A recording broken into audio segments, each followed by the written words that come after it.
The name changes quietly, almost bureaucratically in the winter of 1935.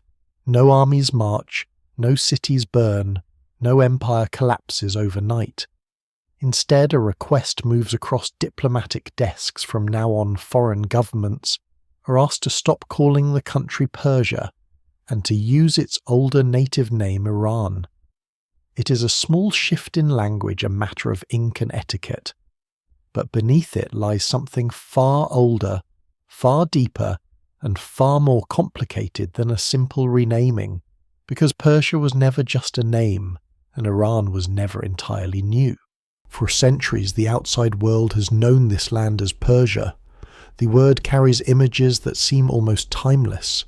Vast empires stretching from the Aegean to the Indus kings, who carve their triumphs into stone cliffs, armies that face down Greece and Rome, palaces filled with columns and reliefs, poets writing verses that outlive dynasties, gardens designed to mirror paradise itself. Persia becomes a kind of historical shorthand, a word that gathers together thousands of years of memory into a single recognizable identity, and yet inside the country the story is different. There the word Iran has a much older resonance, reaching back into a time before the empires that made Persia famous. It belongs to a deeper layer of identity, one tied not to how outsiders saw the land, but to how its people understood themselves. The shift from Persia to Iran, then, is not simply a modern political decision. It is the resurfacing of something buried, something that had never entirely disappeared. Before we go deeper, take a moment to like the video and subscribe if this is the kind of history and mystery you enjoy. Because what unfolds here is not just the story of a name, but the story of continuity, how a civilization can change languages, religions, rulers, and borders, yet still carry an identity that persists beneath it all. To understand why Persia became Iran, it helps to begin not with the modern state, but with the landscape itself. The Iranian plateau is not an easy place to inhabit. It is vast, dry, and often unforgiving, bounded by mountains that isolate it from the surrounding regions. To the west, the Zagros Mountains form a rugged barrier. To the north, the Alborz Range rises sharply, sheltering the plateau from the Caspian Sea. Deserts stretch across the interior, where temperatures swing between extremes and water is scarce. This is not a place where civilizations arise easily, and yet they do. Long before the word Persia exists, long before Iran appears in written form, human communities settle across this plateau. They build villages near rivers and oases, develop agriculture, and begin to form the early patterns of life that will define the region for millennia. What survives in the archaeological record suggests a mosaic of cultures rather than a single unified identity. Pottery styles vary from region to region. Burial practices differ. There is no single Iranian culture, yet only a patchwork of societies adapting to a difficult environment. Over time, migrations reshape this landscape. Groups speaking early Indo-Iranian languages begin to move into the plateau, bringing with them new customs, new beliefs, and new ways of organizing society. The exact roots and timing remain debated among scholars, but the evidence points to a gradual process rather than a sudden invasion. These newcomers do not simply replace the existing populations. They mix with them, creating a layered culture that blends older traditions with newer ones. It is within this process that the roots of the word Iran begin to take form. The term itself is linked to an ancient idea, the land of the Aryans, or more precisely the land of the Aryanem, a word found in early Iranian texts. In its original context, it does not carry the later racial connotations that would distort the term in modern history. Instead, it refers to a cultural and linguistic community, a way of identifying people who share a language, a set of myths, and a sense of belonging. It is an inward-looking identity, one that emerges from within the culture rather than being imposed from outside. But at this stage, the outside world has little awareness of it. The great civilizations of Mesopotamia to the west, Assyrians, Babylonians, later the Greeks, interact with parts of the plateau, but they do not yet define it as a single entity. To them, these lands are a collection of regions and peoples often described through the lens of conflict or trade. Names are assigned based on encounters on the specific groups they meet, rather than on any unified concept of Iran. This difference between internal identity and external naming will become one of the central tensions in the story.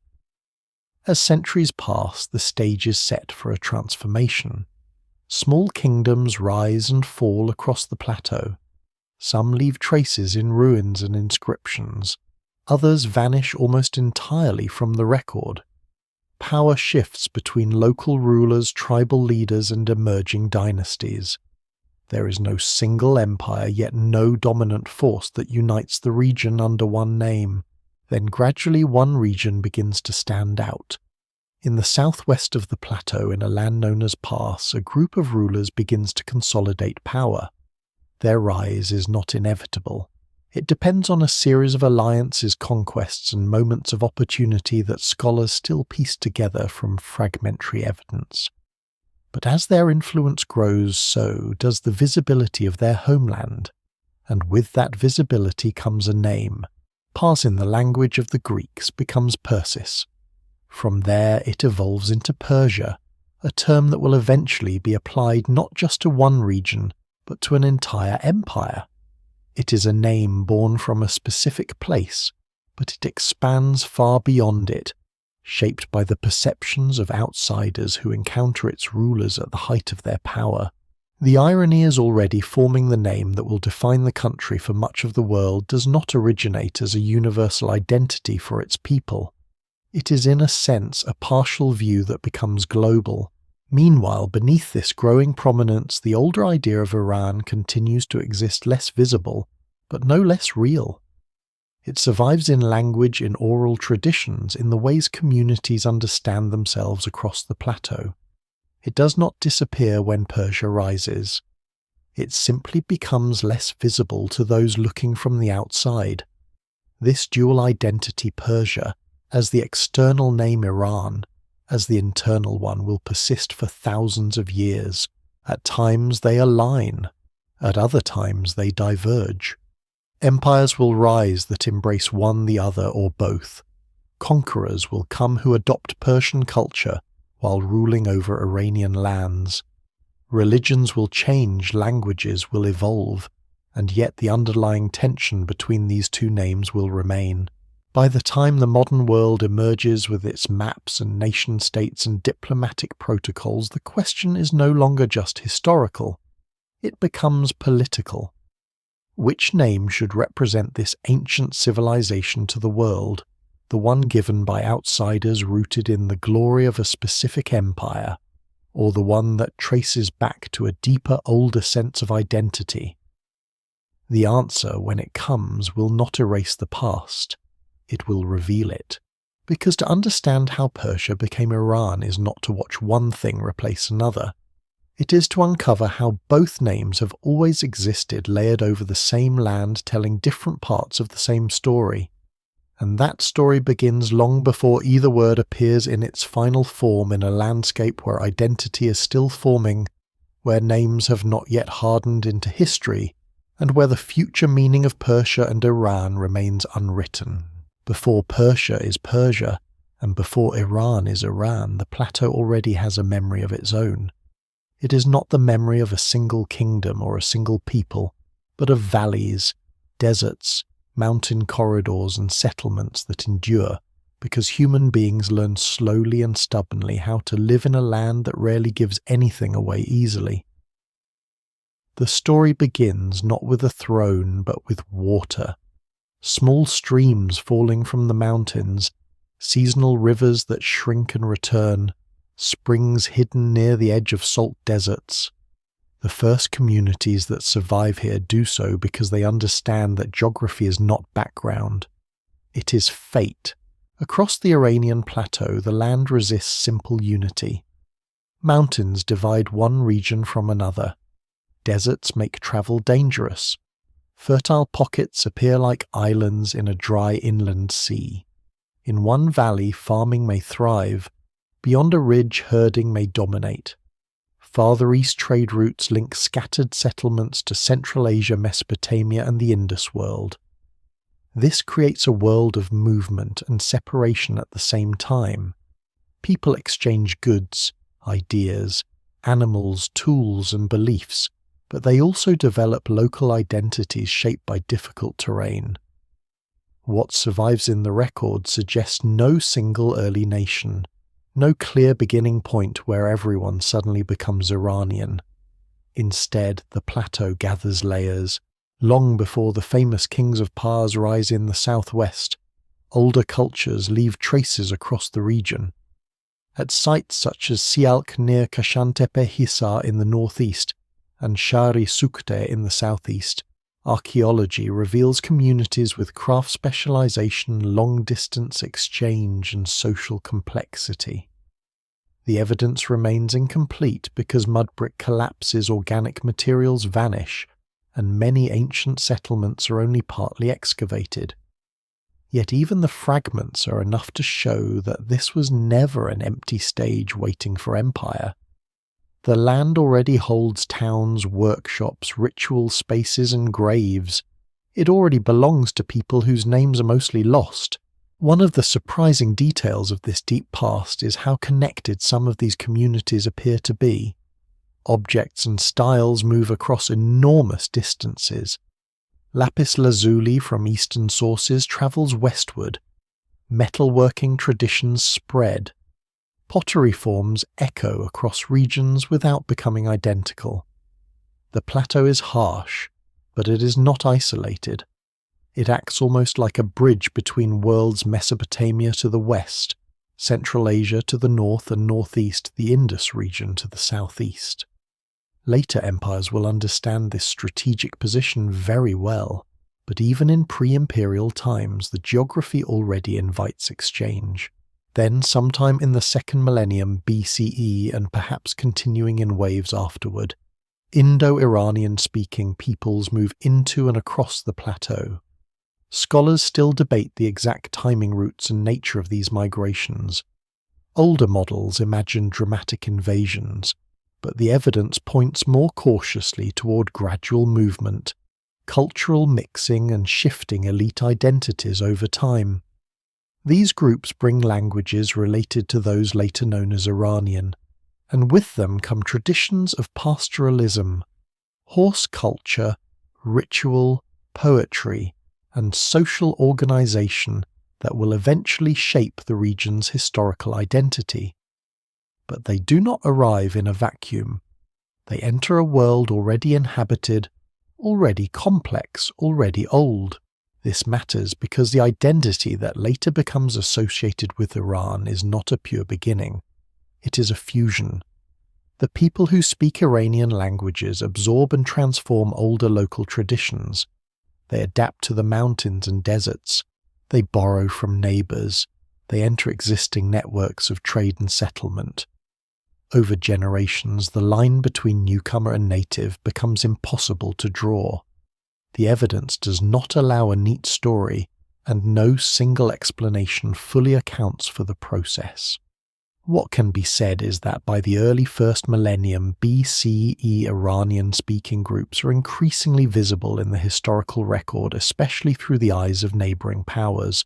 To the west, Assyrian inscriptions begin mentioning peoples and lands that historians connect with early Iranian groups, including the Medes and Persians.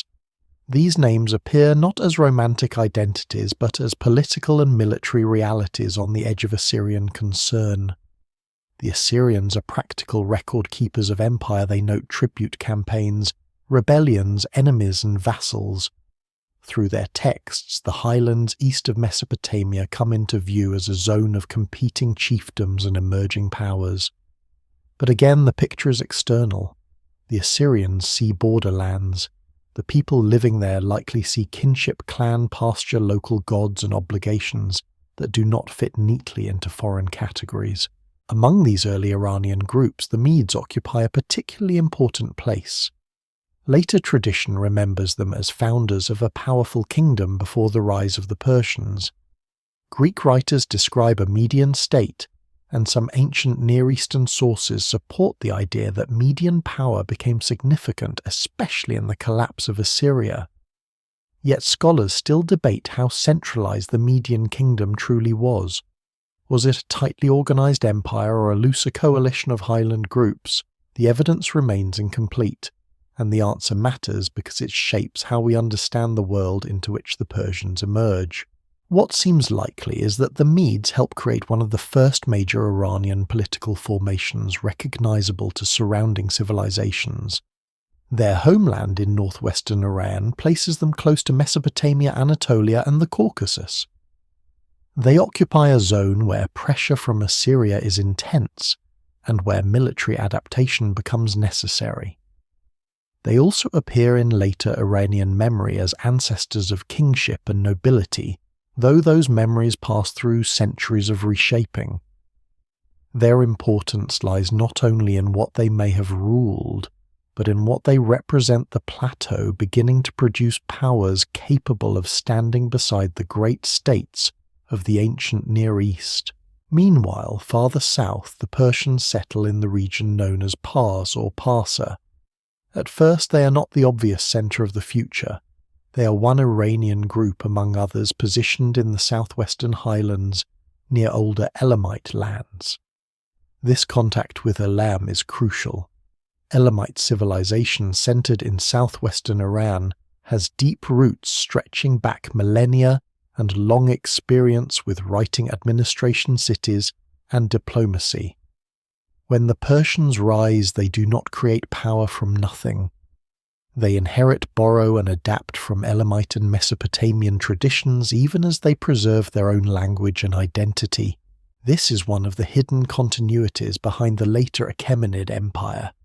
The empire that the world calls Persian will be built by Iranian-speaking rulers, but its administrative muscles draw from older civilizations of the region. Elamite scribes serve early Persian courts. Mesopotamian systems of record-keeping influence imperial governance. Local elites across conquered lands are incorporated rather than simply erased. The future greatness of Persia depends partly on its ability to absorb what came before. In this early landscape, identity is still layered and flexible. A person may belong to a clan, a valley, a language group, a ruler, a ritual tradition, and a wider cultural world all at once. The idea of Iran exists in embryo tied to Iranian-speaking peoples and their sense of shared heritage, but it is not yet the name of a modern country. Persia exists as a region, not yet the symbol of an empire. The land is still becoming what later centuries will remember it to be, and this is why the question of Persia becoming Iran cannot be answered by pointing to one decree in 1935. That decree only makes visible a tension that begins here in the deep past. When geography shapes scattered communities, migration adds new languages. Older civilizations leave administrative legacies, and one small southwestern region waits almost unnoticed before giving the outside world a name it will never forget. The word that will eventually become Iran begins as something more intimate than a country name. It is not first a border on a map, not a passport identity, not the title of a modern state. It begins as a way of belonging. Long before foreign diplomats received the instruction to stop saying Persia, long before European maps colour the plateau, under one familiar label, ancient Iranian-speaking peoples carry an idea of themselves that is older than empire and more difficult to pin down than territory. They are not yet citizens of Iran. They are communities bound by language, memory, ritual, and ancestry, living across landscapes where mountains and deserts keep people apart but shared traditions quietly connect them. The root of the name is usually linked to Arya, a term used by ancient Indo-Iranian peoples to describe themselves. In early Iranian contexts, it seems to refer to a cultural and linguistic community, not to the racial myths that much later modern ideologies would attach to it. That later distortion is one of history's darker misuses of an ancient word. In its older world, the term belongs to identity, lineage, speech, and ritual order. What survives in the record suggests that it marks a distinction between those who share a certain sacred and social tradition and those outside it, though scholars still debate exactly how broad or exclusive the term originally was. In the Avesta, the sacred text of Zoroastrian tradition, there appears the idea of Aryan Vaja, often understood as something like the expanse or homeland of the Aryans. This is not a modern geographical description that can be easily placed on a contemporary map. Some scholars have looked for its location in Central Asia, others in eastern Iran, and others see it as partly mythic, a remembered homeland shaped by religious imagination. The evidence remains incomplete, and no single explanation fully accounts for it. But the phrase matters because it shows that ancient Iranian identity was already thinking in terms of a sacred space, a homeland of people who understood themselves as linked by more than immediate local loyalties. The Avesta preserves a world very different from the imperial inscriptions of later Persian kings. It is full of cattle pastures, fire rituals, cosmic struggle, truth and falsehood, order and chaos. Its landscape feels partly historical and partly sacred, as if memory has been transformed by centuries of recitation. The people behind it are not bureaucrats listing tribute from provinces. They are ritual specialists, poets, priests and communities trying to define their place in a universe where moral choice has cosmic weight. Out of that world comes one of the most durable ideas in Iranian civilization, that identity is tied not only to land or ruler, but to a larger moral and cultural order. This is one of the surprising foundations beneath the later name Iran. It does not emerge first from conquest. It emerges from belonging. Over time, as Iranian-speaking groups spread and settle across the plateau and neighbouring regions, the old self-designation evolves. In Old Persian royal inscriptions, kings refer to themselves as Arya, meaning Aryan or Iranian in the ancient cultural sense. Cyrus the Great, for example, identifies himself not only by dynasty and kingship, but also by this deeper ethnic and linguistic label. The inscriptional formula is brief, but its implications are large.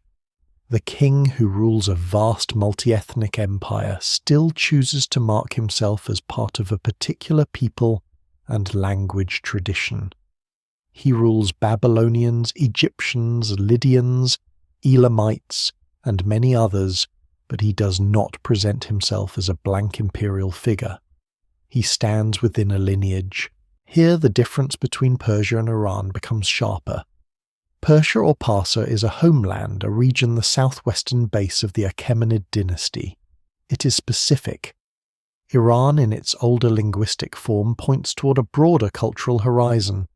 The Persians are Iranian, but not all Iranians are Persian. This distinction is often blurred in popular memory, especially outside the region, because the Persian Empire becomes so famous that its name overshadows the wider Iranian world. Yet the distinction is essential. Medes, Persians, Parthians, Sogdians, Bactrians and others can all belong in different ways to the Iranian cultural and linguistic sphere, even when they are politically separate or regionally distinct. This wider Iranian world stretches far beyond the later borders of modern Iran. It reaches into Central Asia, Afghanistan, parts of the Caucasus and beyond. Iranian languages are spoken across immense spaces. Some communities become urban and imperial, others remain pastoral, mobile or frontier-based. Some leave inscriptions, others survive mostly through mentions by outsiders. The Iranian world is not a single state. It is a cultural zone shifting and porous, held together by language families, mythic traditions, social structures and religious ideas. The word Iran in its deepest sense grows out of this larger horizon, yet names do not survive simply because people use them. They survive because institutions, texts, and political powers carry them forward. For centuries, the wider Iranian self-understanding continues beneath changing dynasties, but it is not always equally visible. In some periods, local identities dominate. In others, imperial ideology brings the broader name forward. The Achaemenids give the Persians world historical visibility, but their inscriptions also preserve the deeper Arya identity. Later, under the Sasanians, the concept becomes more explicitly political in the form Iran or Iran Shah, the realm of the Iranians.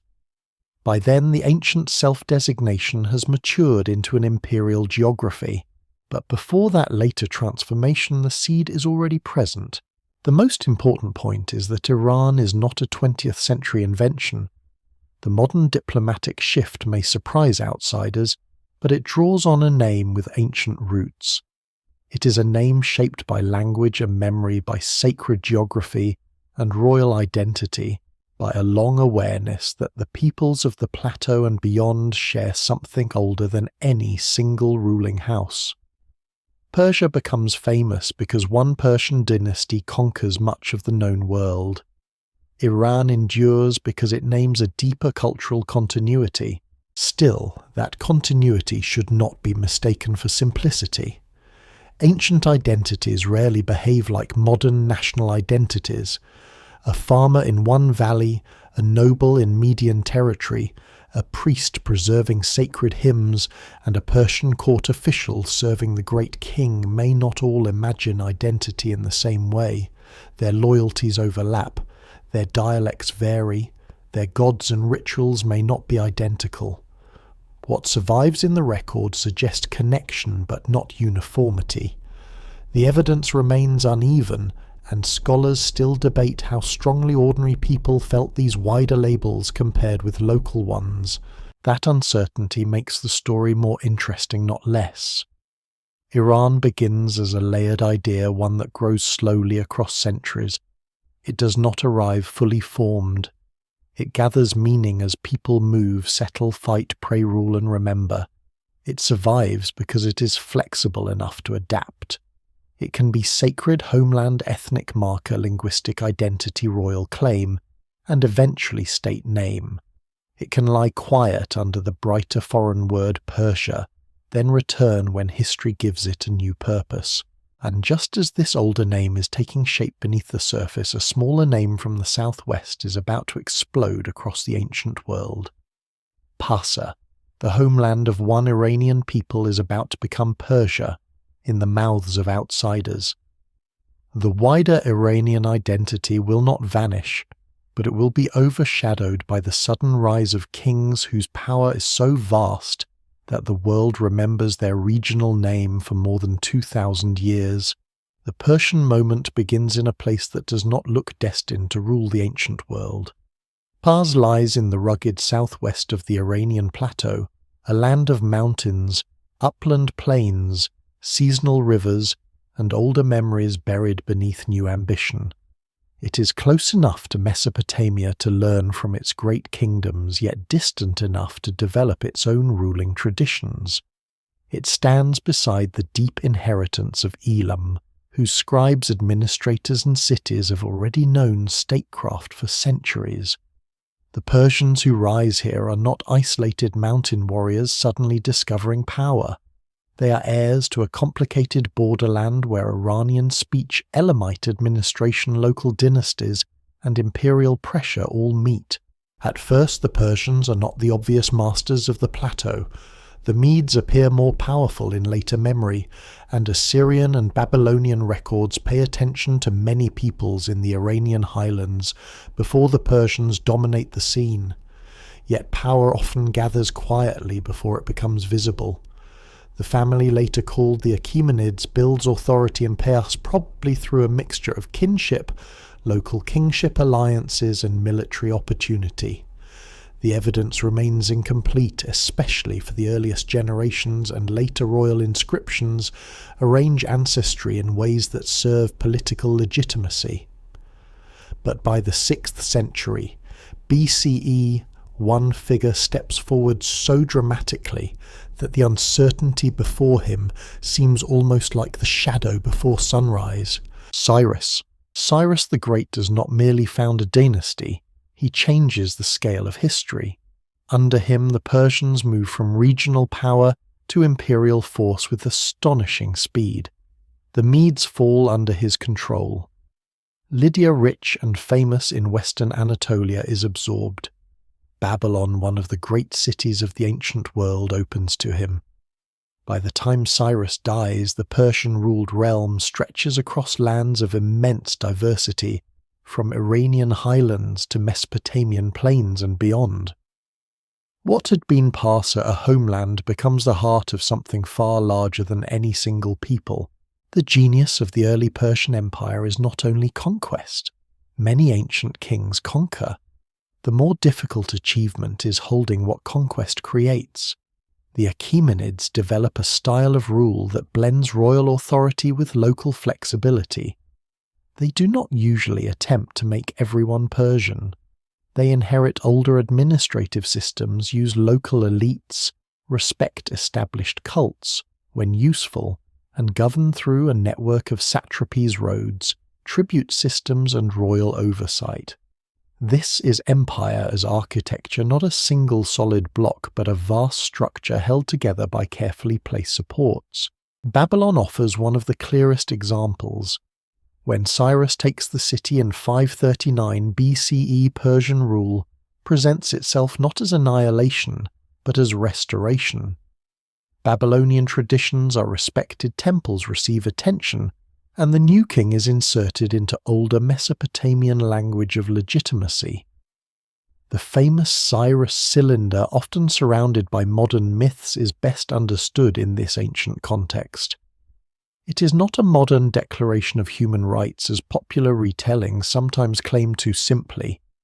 It is royal propaganda in Babylonian form, presenting Cyrus as a chosen and proper ruler. Yet even as propaganda, it reveals something important. Persian kings understand that ruling many peoples requires speaking in many political languages. This flexibility becomes one reason Persia becomes unforgettable. The empire is not merely large, it is legible across cultures. Egyptians can encounter the great king through Egyptian traditions, Babylonians through Babylonian ones, Greek cities through diplomacy, tribute, and war.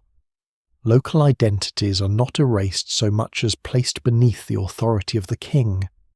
No single explanation fully accounts for the empire's endurance, but this capacity to absorb difference is central.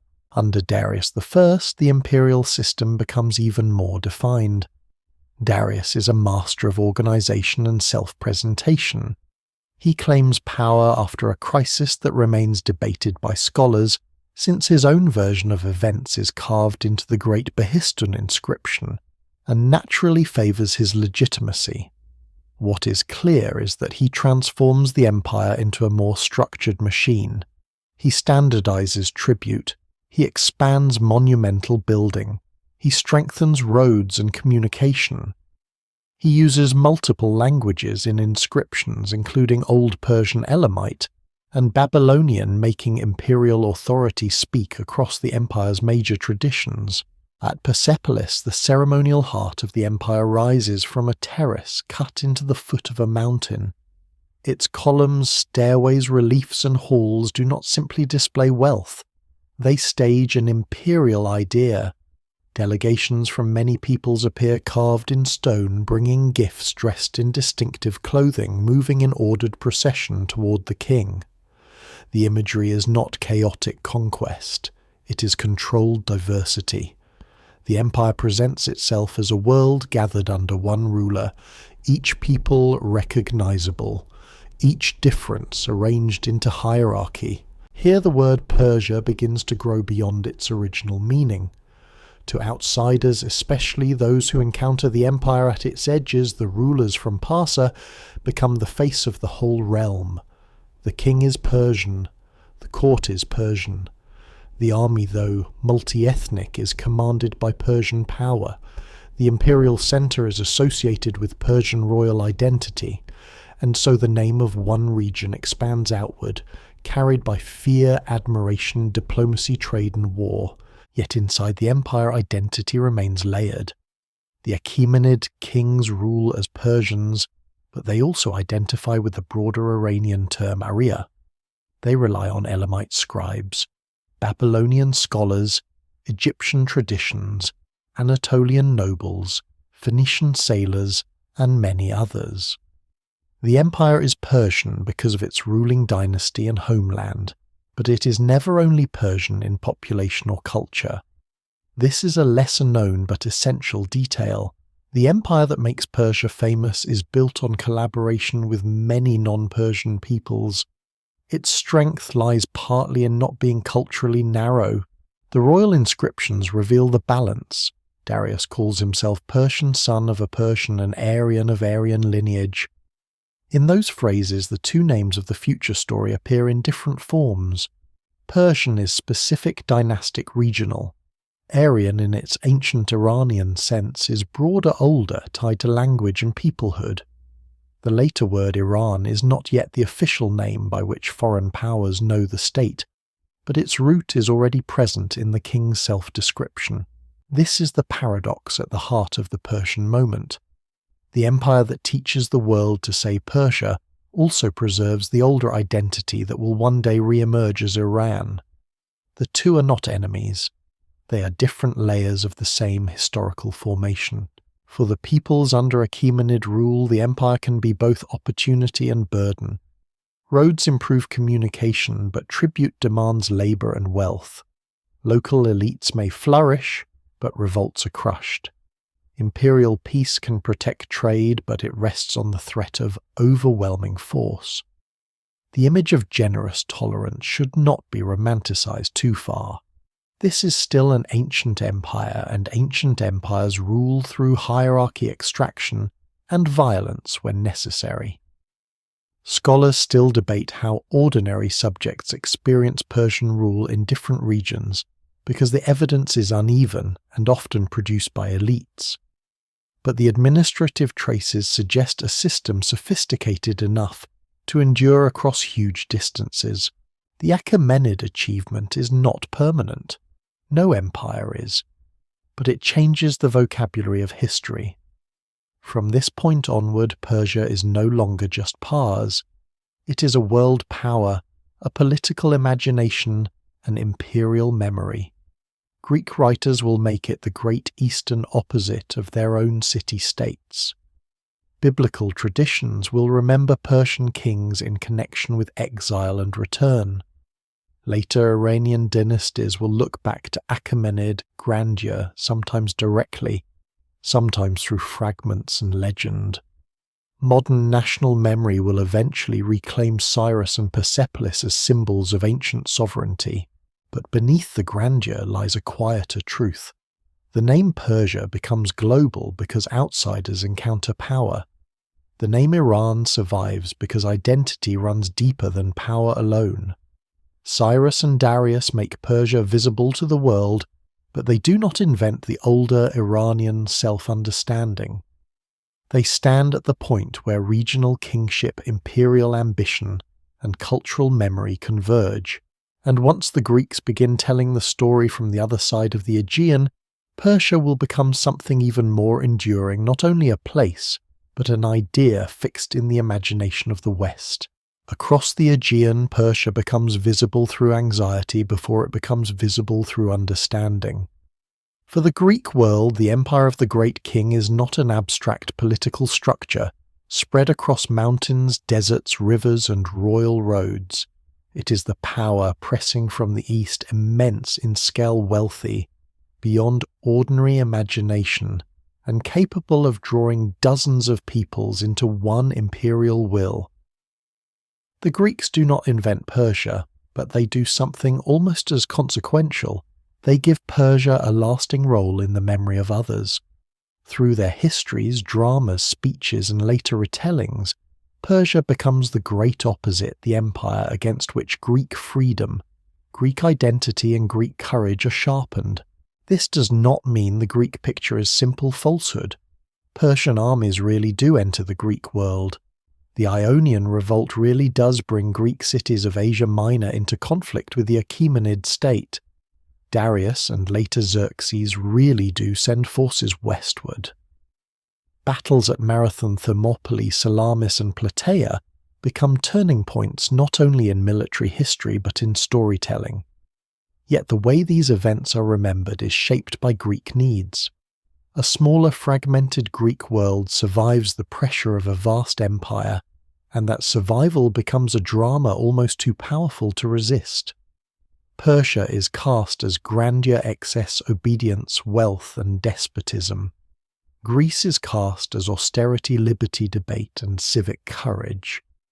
Reality, as usual, is less obedient than the story. The Persian Empire is not simply a land of slaves bowing before a tyrant, as hostile Greek stereotypes sometimes suggest.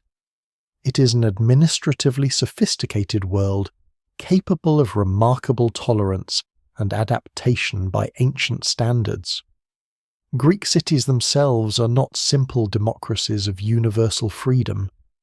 Many are oligarchic, slave-holding, deeply divided and often brutal to one another. But historical memory rarely preserves balance when a good contrast is available. The wars create a language of opposition, and that language outlives the empires that produced it. Herodotus, writing in the 5th century BCE, becomes central to this transformation. He is curious, expansive, sometimes skeptical, sometimes credulous, and deeply fascinated by the peoples of the empire. His work preserves stories that might otherwise be lost, but it also filters Persia through Greek narrative imagination. He does not write as a Persian court historian. He writes as a Greek trying to understand how the conflict between Greeks and Persians came to be. In his pages, Persian kings are grand, dangerous, sometimes wise, sometimes tragically overreaching. The empire becomes human enough to intrigue, but foreign enough to define Greek identity by contrast. Scholars still debate how much of his Persian material reflects genuine information, Greek rumour, literary shaping, or moral storytelling. The result is powerful. Persia enters Western memory not primarily through Persian records, but through Greek words. This is one of the strange accidents of survival. The Achaemenids leave inscriptions, administrative tablets, monumental ruins and material traces, but the long narrative tradition that later Europe inherits comes largely from their rivals.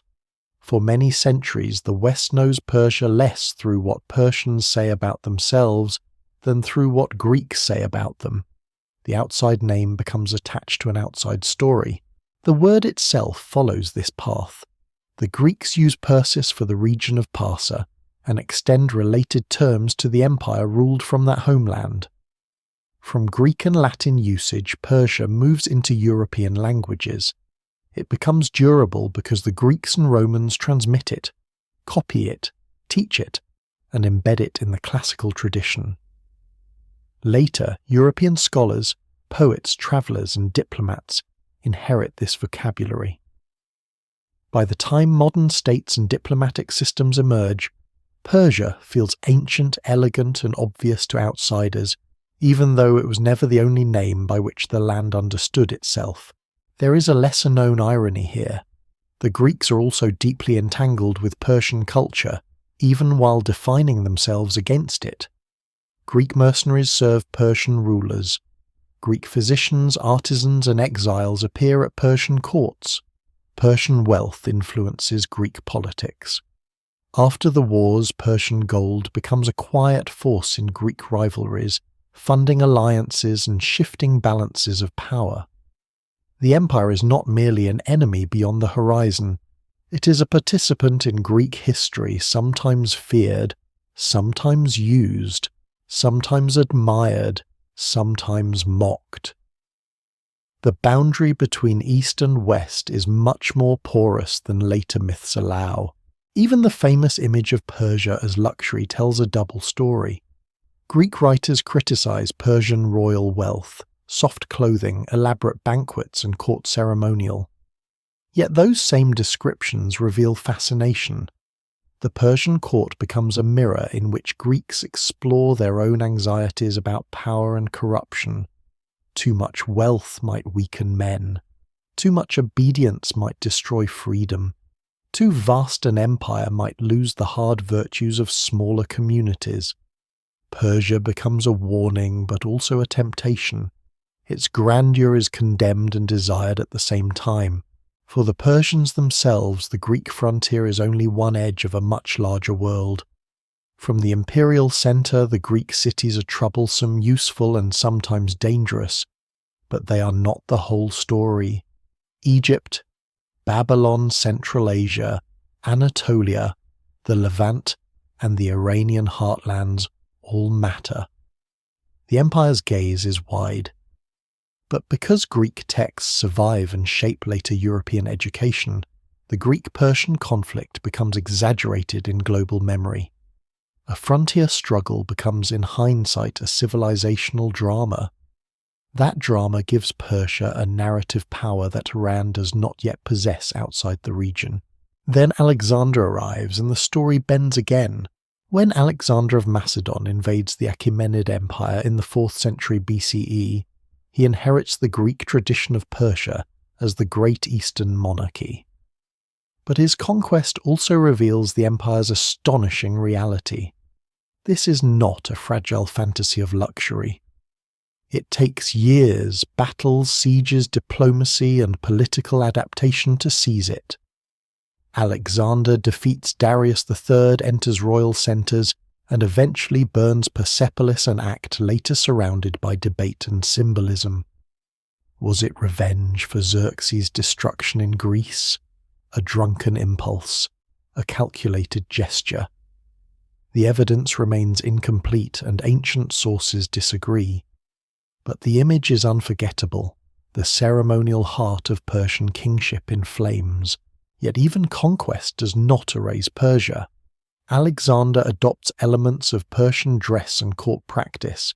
He marries into Iranian nobility. He tries controversially to fuse Macedonian and Persian elites. After his death, his successors rule parts of the former empire, but they cannot simply make the Iranian world disappear. Greek language and Hellenistic cities spread, but Iranian traditions remain in the countryside among noble families in religious communities and along the eastern frontiers. Persia as empire falls, Persia as memory survives, Iran as deeper cultural identity remains beneath the wreckage. This is one of the great patterns in the story outsiders conquer. Rename, describe, and reinterpret the land, but they rarely exhaust it. Greek memory fixes Persia in the Western imagination, often in distorted form, but the people of the plateau continue to live through identities not fully captured by Greek categories. To the outside world, Persia is now the empire of Xerxes, the enemy of Athens, the treasure house of kings, the ruined palace of Persepolis. To those within the broader Iranian world, the meaning is more layered, more continuous, and less dependent on Greek fear. By the end of the Achaemenid Age, two kinds of memory have been set in motion. One travels west through Greek and Latin literature, preserving Persia as a magnificent and dangerous empire.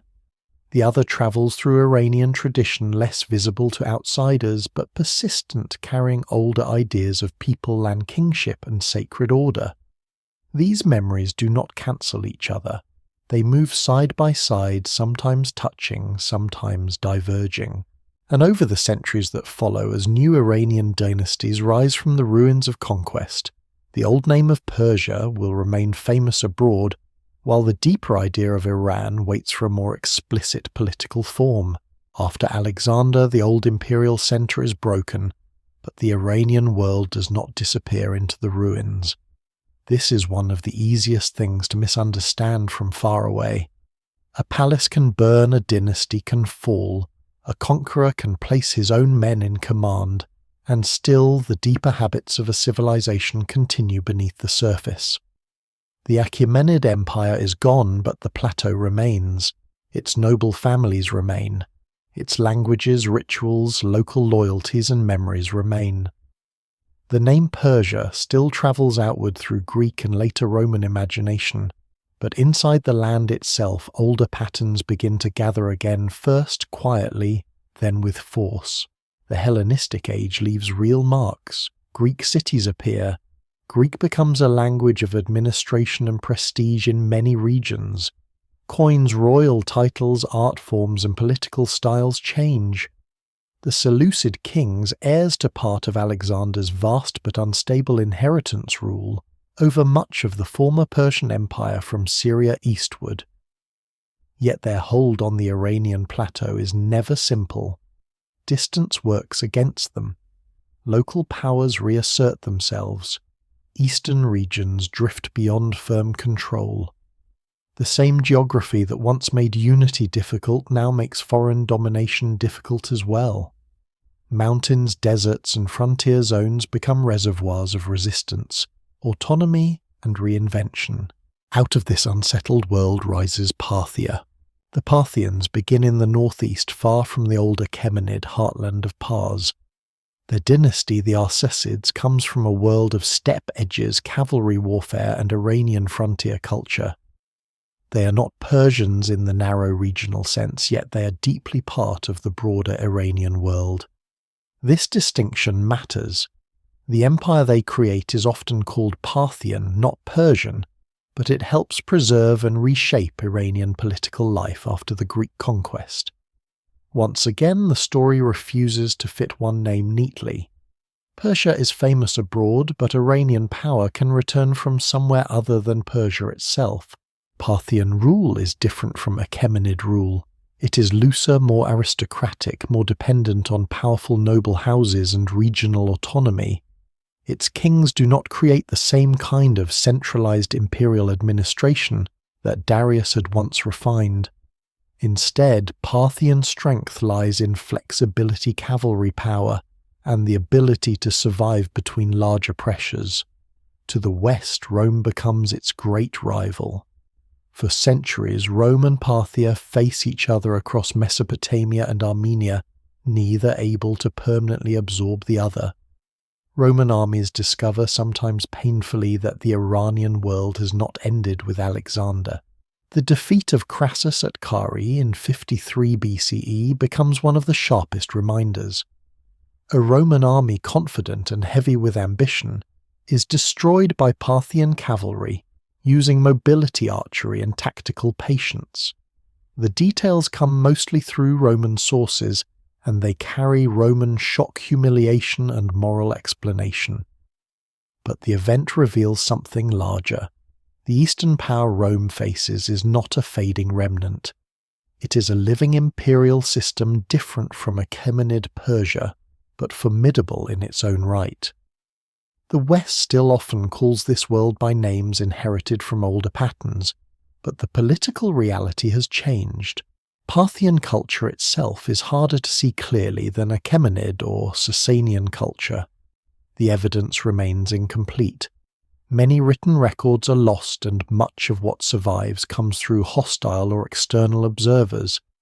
Their art coins, architecture, and scattered inscriptions suggest a layered identity Iranian in ruling tradition, Hellenistic in some forms of display, local in many practices, and aristocratic in political structure.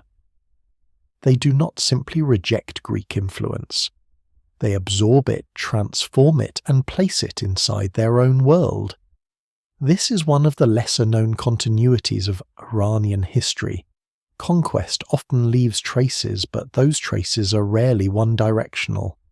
The conquered world digests the conqueror. Then, in the 3rd century CE, power shifts again. From the southwest, from the old lands of Pars, a new dynasty rises, the Sasanians. Their arrival feels, at least in their own presentation, like a restoration. They link themselves to the ancient grandeur of Iranian kingship. They strengthen central authority. They elevate Zoroastrian religious institutions.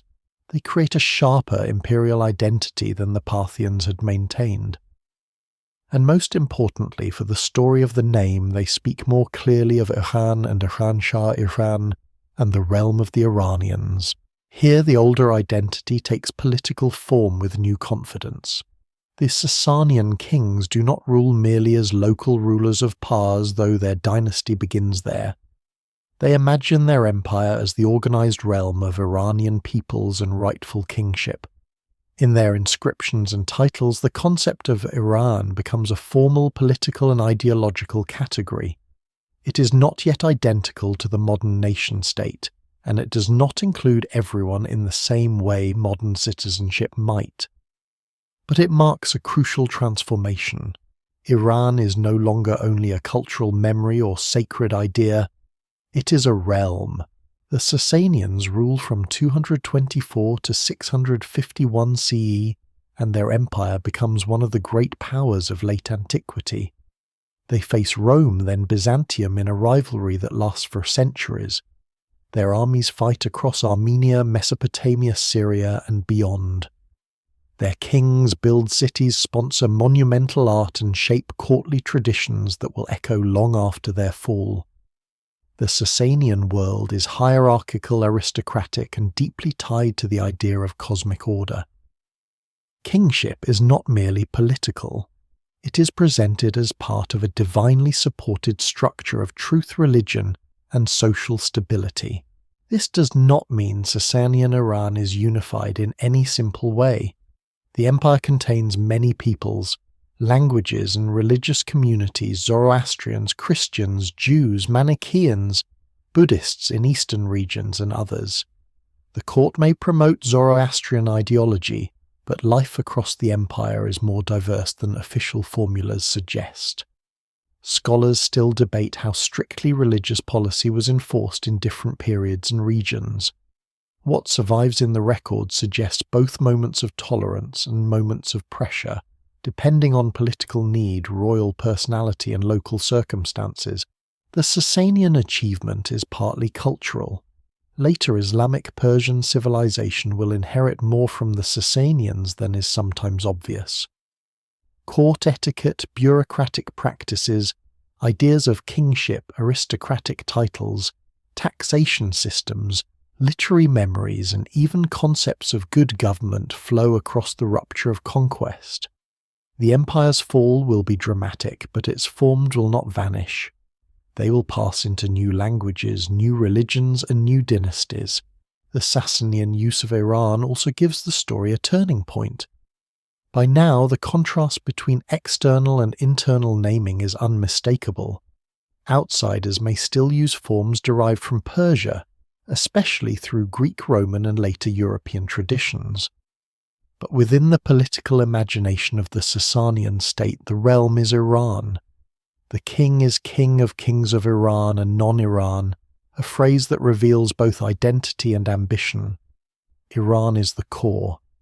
Beyond it lies the wider world subject to royal reach.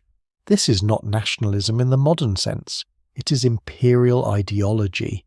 It does not belong to a world of elections, passports, and fixed borders. But it does show that Iran as a name has deep roots in statecraft, not merely in poetry or myth. The modern decision to use Iran internationally does not create the word's dignity. It draws from a long political inheritance. And then, just as Sasanian Iran seems ancient, powerful, and deeply rooted, the world around it changes with terrifying speed. War with Byzantium exhausts both great empires. Internal struggles weaken royal authority. Plague and taxation strain society. Frontier pressures increase. And from Arabia, a new religious and political movement begins to expand with a force few in the old empires fully understand at first. The Arab conquest will break the Sasanian state. It will end the last great pre-Islamic Iranian empire. It will transform religion, language, law, and political belonging. Yet even this will not erase Iran. It will bury some things, revive others, and force the old identity to find new vessels. Persia, Iran, and the wider Iranian world are about to enter one of the most profound transformations in their history. The fall of Sasanian Iran does not happen as a single clean break, even if later memory sometimes turns it into one. It comes through exhaustion first. For decades, the Sasanian Empire and Byzantium have torn at each other in wars so large that both powers bleed themselves thin. Cities change hands. Armies march across familiar frontiers until the frontiers themselves seem tired. Treasuries strain, aristocratic rivalries sharpen. Kings rise and fall too quickly. The imperial machine that once presents itself as the ordered realm of Iran begins to creak under the weight of its own survival. Then the armies from Arabia arrive. At first, to the old empires, they may not seem like the beginning of a world transformation. Arabia has long existed at the edge of imperial awareness, a place of trade routes, tribes, client kingdoms, desert politics, and religious communities. But in the 7th century, the rise of Islam creates a new force that is at once spiritual, political, and military. Arab Muslim armies move with speed into territories weakened by years of war. Byzantine Syria and Egypt are lost. Sasanian Iraq, the rich Mesopotamian heartland, becomes a battlefield. The empire that had survived Rome for centuries now faces something it was not built to understand. The great defeats come in stages. Battles such as Al-Qadisiyah and Nihavand become symbols of irreversible change, though the details are filtered through later sources and must be handled carefully. The evidence remains incomplete, and Islamic historical writing often shapes events with moral and religious meaning. But the larger pattern is clear enough. Sasanian military resistance fails central authority fragments, and Yazdegerd III, the last Sasanian king, becomes a fugitive moving eastward through a collapsing realm. His death in 651 marks the end of the dynasty, but by then the world he represents is already broken. What collapses is the Sasanian state, not Iranian civilization. This distinction is crucial. Conquest changes nearly everything, but it does not erase the people of the plateau, their languages, their memories, or their administrative skills. The Arab conquerors inherit not empty land, but a deeply organized society with scribes, tax systems, landowners, cities, priests, merchants, and local elites. In many places, practical governance requires continuity. Former Sasanian officials continue to work. Fiscal systems are adapted rather than invented from nothing. The conquerors bring a new religious and political order, but they also rely on the structures of the world they have conquered. The early Islamic centuries are therefore not a simple story of disappearance. They are a story of pressure, accommodation, resistance, conversion, and transformation. Arabic becomes the language of the new empire, especially in administration, religion law, and high political culture. Islam gradually spreads among Iranian populations, though not overnight. Zoroastrian communities continue for centuries, especially in certain regions. Christians, Jews, and other groups remain part of the social landscape. Conversion is uneven, shaped by taxation, opportunity, conviction, patronage, social mobility, and local circumstance. Scholars still debate the pace and motivations of conversion in different regions because the evidence varies widely. One of the lesser-known details is that Persian cultural influence begins to move into Islamic civilization surprisingly early. At first, the conquest appears to place Arab power above Iranian society. But as the caliphate grows into an enormous imperial system, it needs the skills of the peoples it rules. Iranian administrators, secretaries, scholars, translators, and families become deeply involved in the machinery of government. The Abbasid revolution in the 8th century, which overthrows the Umayyads and moves the center of power to Baghdad, draws heavily on Eastern support, including Khurasani forces from the Iranian world. Baghdad itself rises near the old Sasanian heartlands, and the new Islamic empire absorbs much from Persian imperial precedent. This is where the story becomes more subtle. The Arab conquest breaks the political form of Iran, but the cultural memory of Iran begins to seep into the conqueror's empire. Sasanian models of kingship, court etiquette, bureaucracy, taxation, literature, and political advice influence Islamic governance. Stories of ancient Iranian kings enter Arabic and Persian literature. The idea of just rule the wise vizier, the courtly order, the royal garden, and the moral burden of kingship all carry traces of pre-Islamic Iran into the Islamic age. The old world is defeated, but it becomes part of the new one's foundation. Still, the human cost is real. Zoroastrian institutions lose royal protection. Fire temples decline in many regions. Landholding families must negotiate new loyalties. Some communities resist and are suppressed. Others adapt. Some flee eastward or to more remote areas. The later Parsi community in India preserves memory of Zoroastrian migration from Iran, though the exact timing and details of that migration are debated and wrapped in later tradition. What survives in the record suggests not one dramatic exodus, but a longer history of movement, adaptation, and minority survival. Language becomes one of the deepest battlegrounds of memory. Middle Persian, the language associated with Sasanian administration and Zoroastrian literature, loses its imperial position. Arabic dominates official and religious life. For a time, it may seem possible that Iranian identity will dissolve into the vast Islamic world. But languages do not vanish only because rulers change. Local speech continues.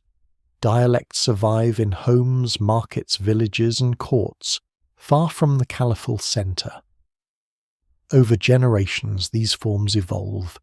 From the interaction of Middle Persian regional Iranian languages, Arabic vocabulary, and new literary conditions, New Persian begins to emerge. This emerging Persian language will become one of the great vessels of Iranian identity. The paradox is striking. Islam transforms Iran more deeply than almost any previous conquest. Yet the Persian language eventually flourishes within Islamic civilization. It becomes a language of poetry, history, administration, philosophy, science, and kingship. It carries Arabic religious vocabulary while preserving Iranian memory. It praises Muslim rulers while recalling pre-Islamic kings.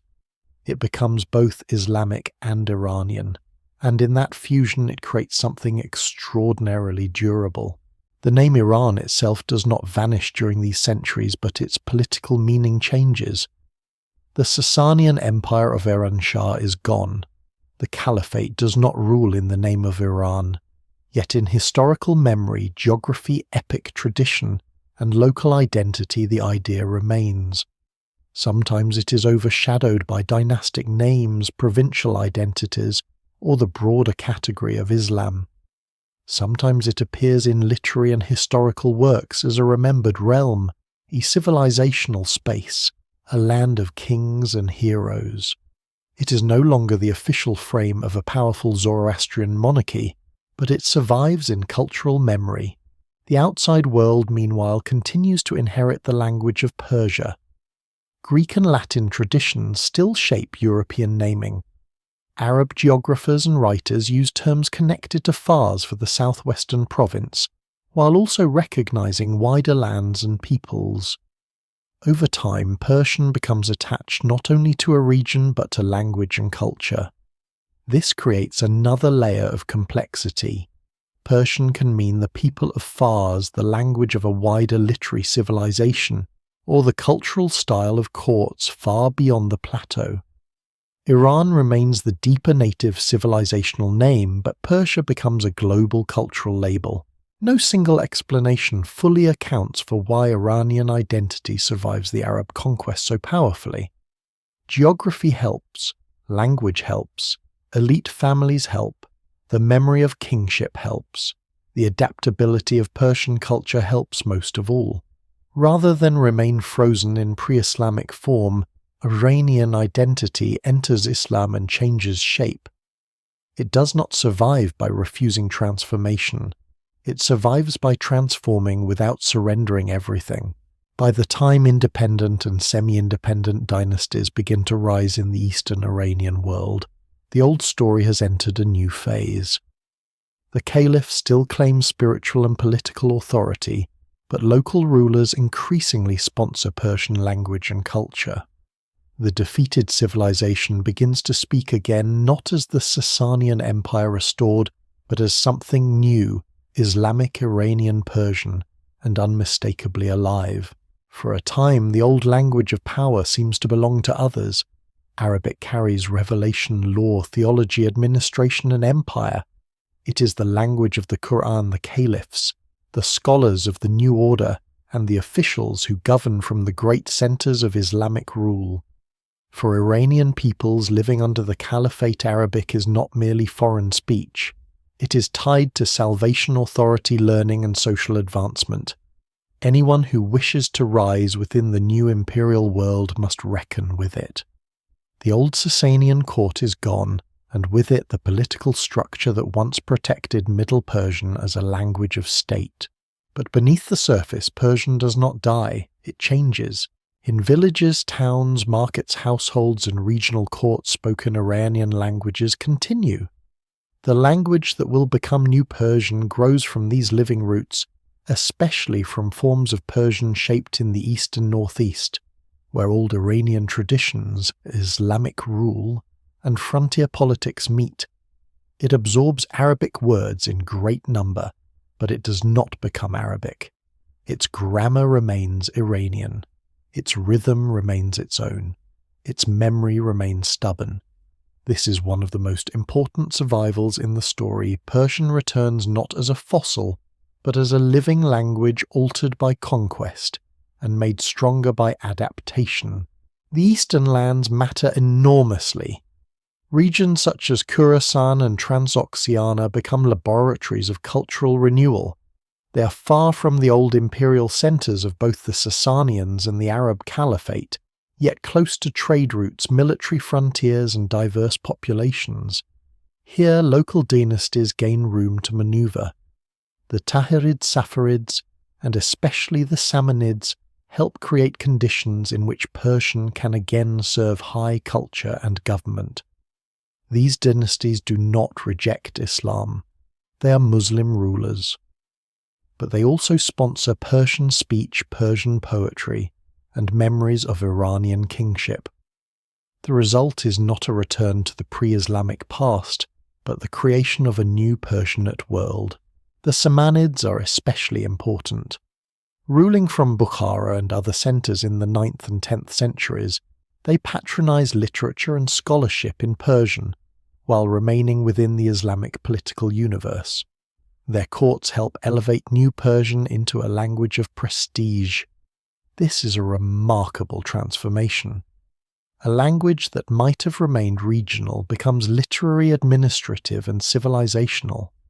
It becomes capable of carrying epic memory, religious reflection, scientific discussion, courtly praise, and moral instruction. What survives in the record suggests that this process was gradual, supported by patronage, scribal culture, and the needs of rulers who wanted legitimacy rooted in both Islam and Iranian heritage. Then comes Ferdowsi. His Shahnameh, the Book of Kings, completed around the beginning of the 11th century, becomes one of the great monuments of world literature and one of the strongest vessels of Iranian memory. It tells the mythic and legendary history of Iran from the creation of the world to the fall of the Sasanians. Kings rise, heroes fight, fathers lose sons, empires tremble, and fate moves with a heaviness that feels older than any single religion. The work is Islamic-era Persian literature, yet it preserves and reshapes pre-Islamic Iranian memory on an enormous scale. It does not give a straightforward history in the modern sense. Its early sections are mythic, and even its later memories are poetic and selective. But its cultural power is beyond doubt. One of its deepest effects is that it keeps Iran imaginable. In the Shahnameh, Iran is not an abstract term buried in old inscriptions. It is a living world of kings, warriors, loyalties, betrayals, borders, and moral struggle. It stands against Turan, another complex and shifting idea often associated with lands to the northeast, though not identical with any simple modern ethnic category. These epic geographies are not maps in the modern sense. They are memory landscapes. Scholars still debate how older oral traditions, Sasanian chronicles, and Islamic-era politics shaped the poem. But what matters for the story of names is clear Iran survives in language, and language gives it emotional force. This is where Persia and Iran become entangled in a new way. The language is Persian, named from Parsa and Fars, yet it speaks constantly of Iran. Persian becomes the voice through which Iran remembers itself. The outside world may use Persia as the name of the land. Inside the literary imagination, Iran remains the realm of memory and identity. The two names are not rivals here. They work together, one as language and cultural style, the other as civilizational horizon. Persian poetry deepens this survival.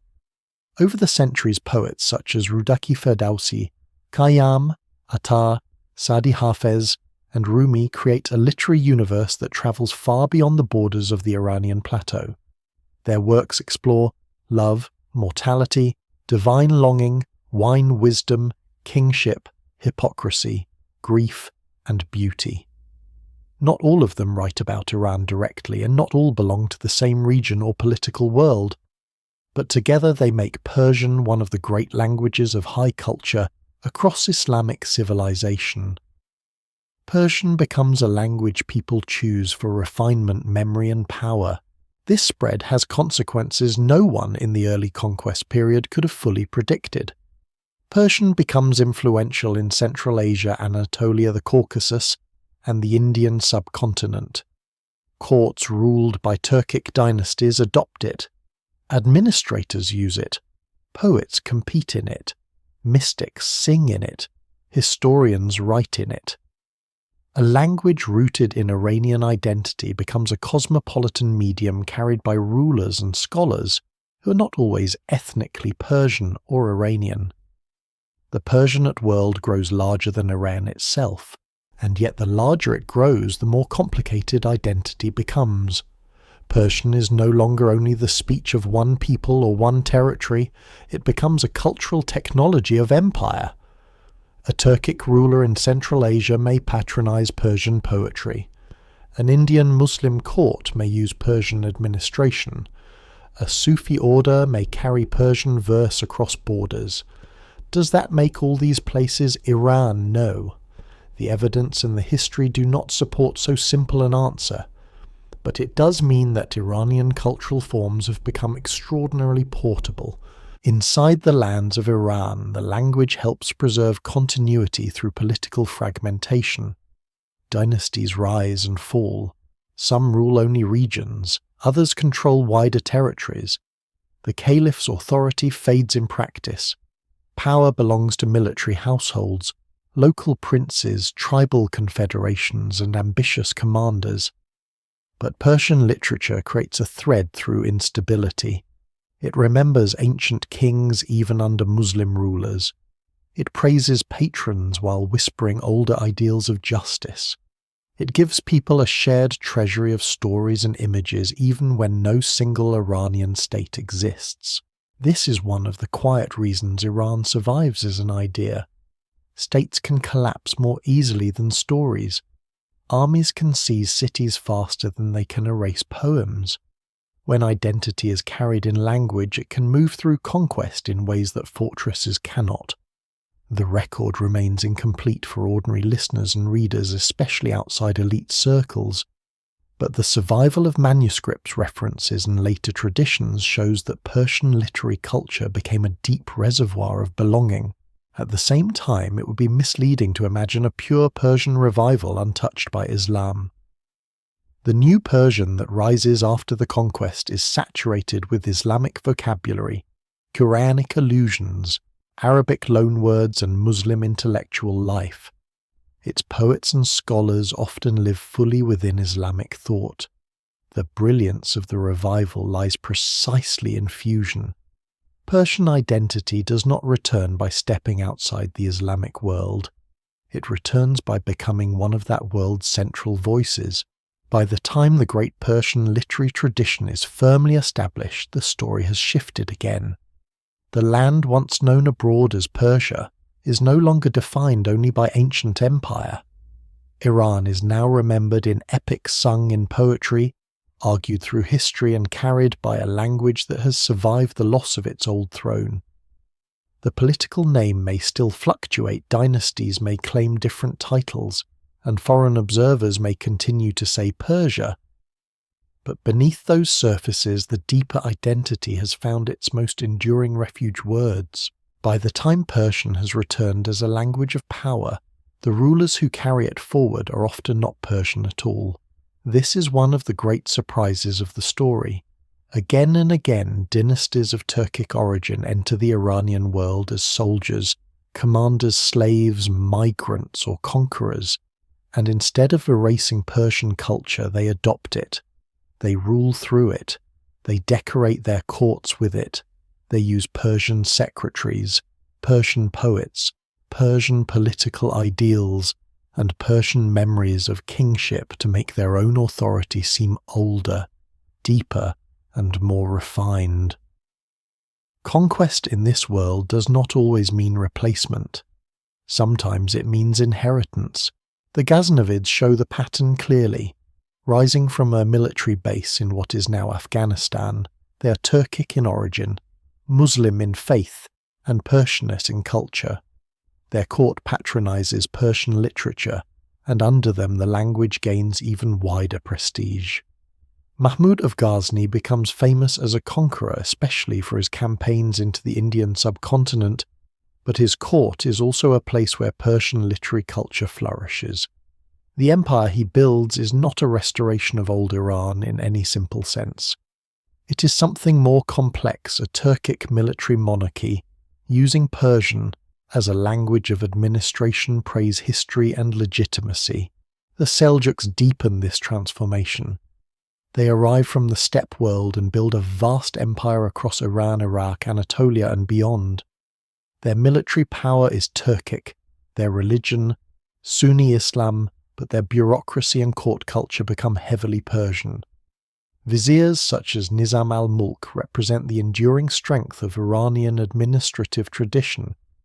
His famous work on government, shaped by Islamic and Persian political ideas, reflects a world where ruling well requires more than victory in battle. It requires order, justice, taxation, intelligence networks, patronage, and the careful management of elites. Behind the mounted conqueror stands the Persian scribe, and often the scribe proves just as essential as the sword. This creates a strange continuity beneath political rupture. Dynasties change, ruling families speak different mother tongues, and armies come from the steppe, yet the cultural grammar of kingship remains deeply Persian. Royal courts use images of ancient justice. Poets compare new patrons to legendary Iranian kings. Historians frame recent events through older patterns of rise, glory, decline, and fate. What survives in the record suggests that Persian culture has become a kind of imperial software adaptable to many rulers and territories. It does not need every king to be ethnically Persian. It needs the king to understand that Persian civilization can make power appear legitimate. Then come the Mongols, and for a moment the pattern seems as if it might finally break. The Mongol invasions of the 13th century are catastrophic across much of the Iranian world. Cities are besieged, populations are massacred or displaced, irrigation systems are damaged, libraries and institutions suffer, and old political structures collapse. Medieval sources often describe the destruction in sweeping, grief-stricken terms, and while some numbers are clearly exaggerated, the devastation is real. The evidence remains uneven from region to region, but no serious account can treat the Mongol conquest as merely another dynastic change. It is a trauma, and yet even the Mongols are eventually absorbed into the Persianate world. The Ilkhanate, the Mongol state established in Iran and surrounding lands, begins as a conquering regime tied to the wider Mongol imperial order. Over time, its rulers convert to Islam, adopt Persian administrative practices, patronize Persian historians and artists, and become part of the cultural landscape they once shattered. Rashid al-Din, serving the Ilkhanid court, writes one of the most extraordinary universal histories of the medieval world. The Mongol rulers who had arrived from the steppe become patrons of manuscripts, architecture, taxation reforms, and courtly culture deeply shaped by Iranian and Islamic traditions. No single explanation fully accounts for this transformation, but practical governance, elite cooperation, and the prestige of Persian culture all play crucial roles. This is not to romanticize conquest. Cultural absorption does not undo destruction.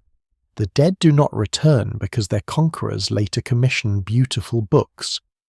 But the pattern reveals the resilience of the civilization beneath the political surface.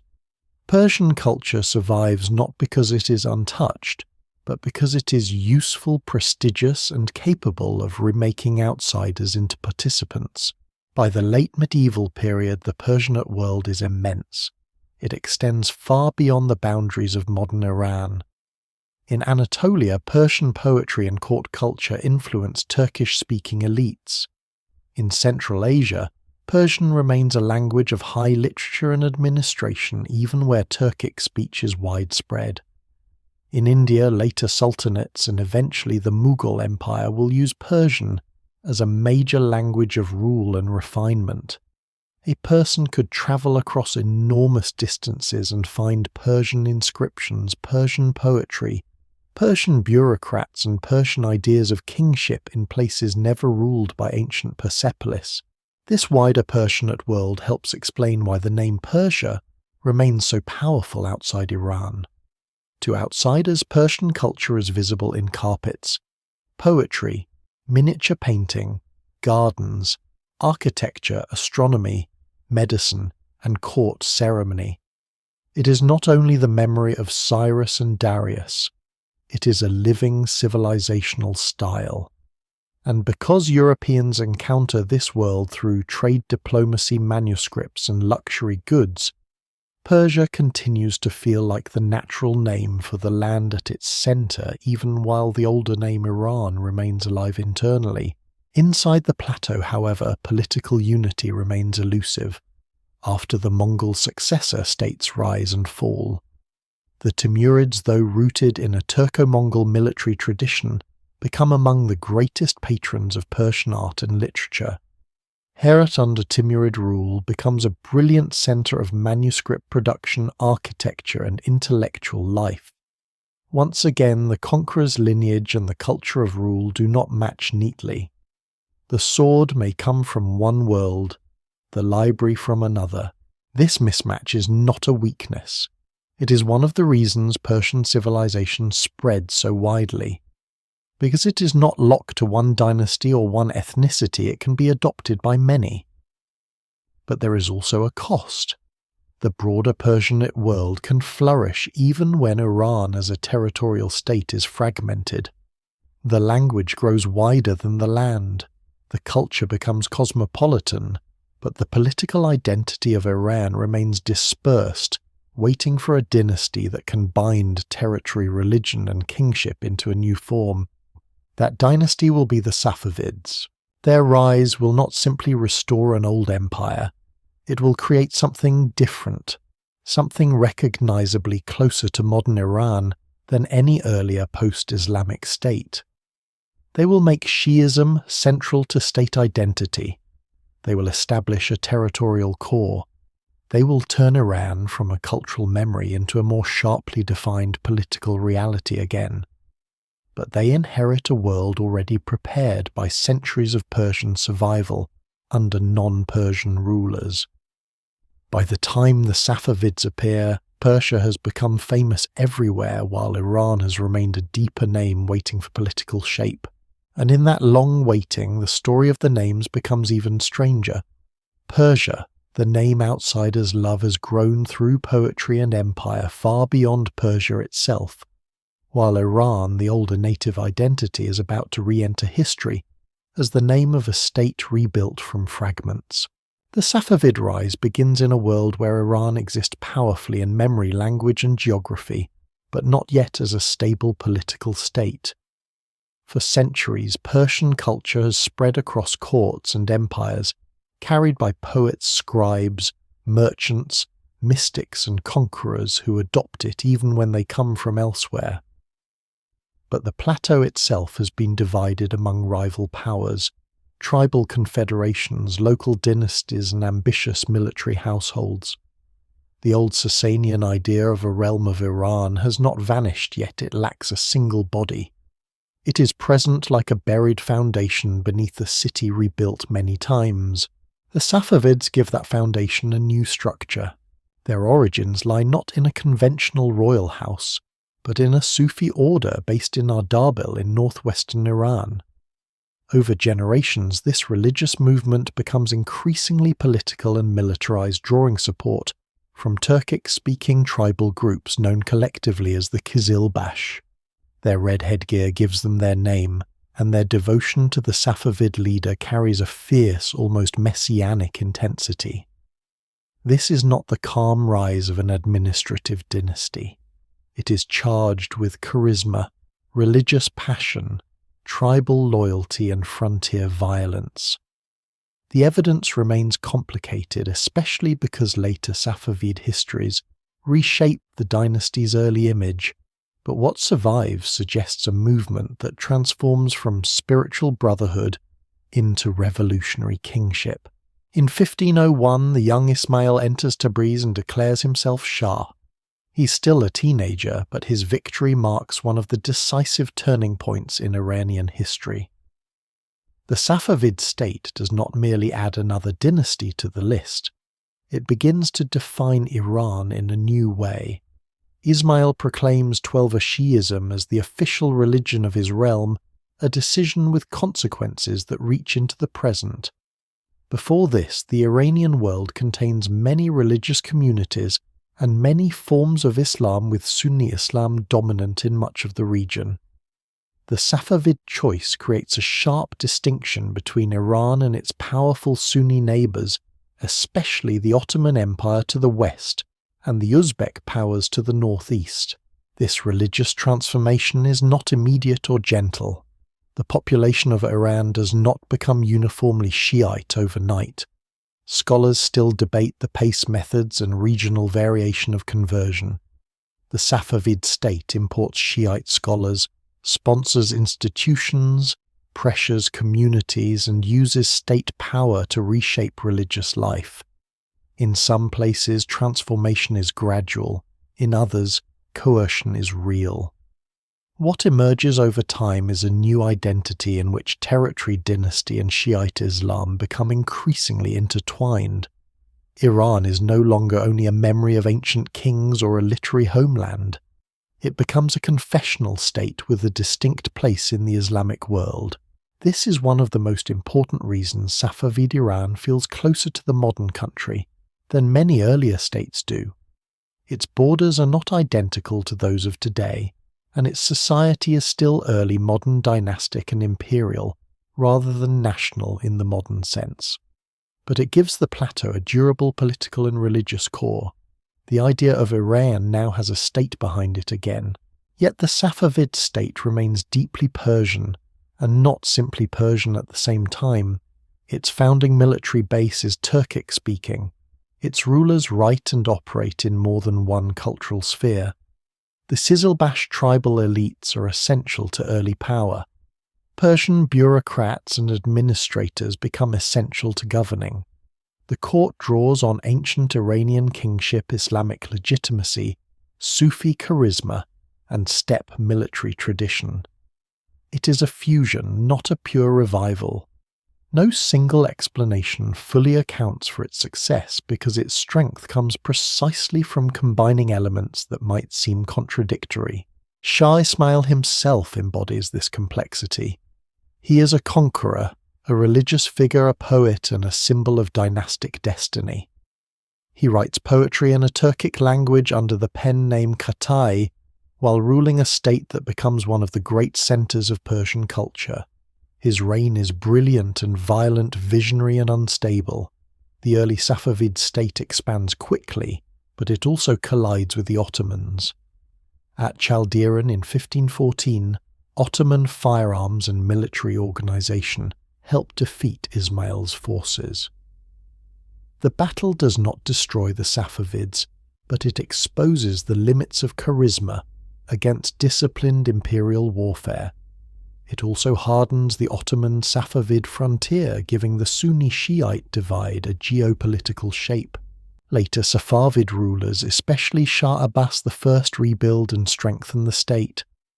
Abbas reduces the overmighty power of the Kizilbash, creates new military structures, moves the capital to Isfahan, and turns the city into one of the marvels of the early modern world.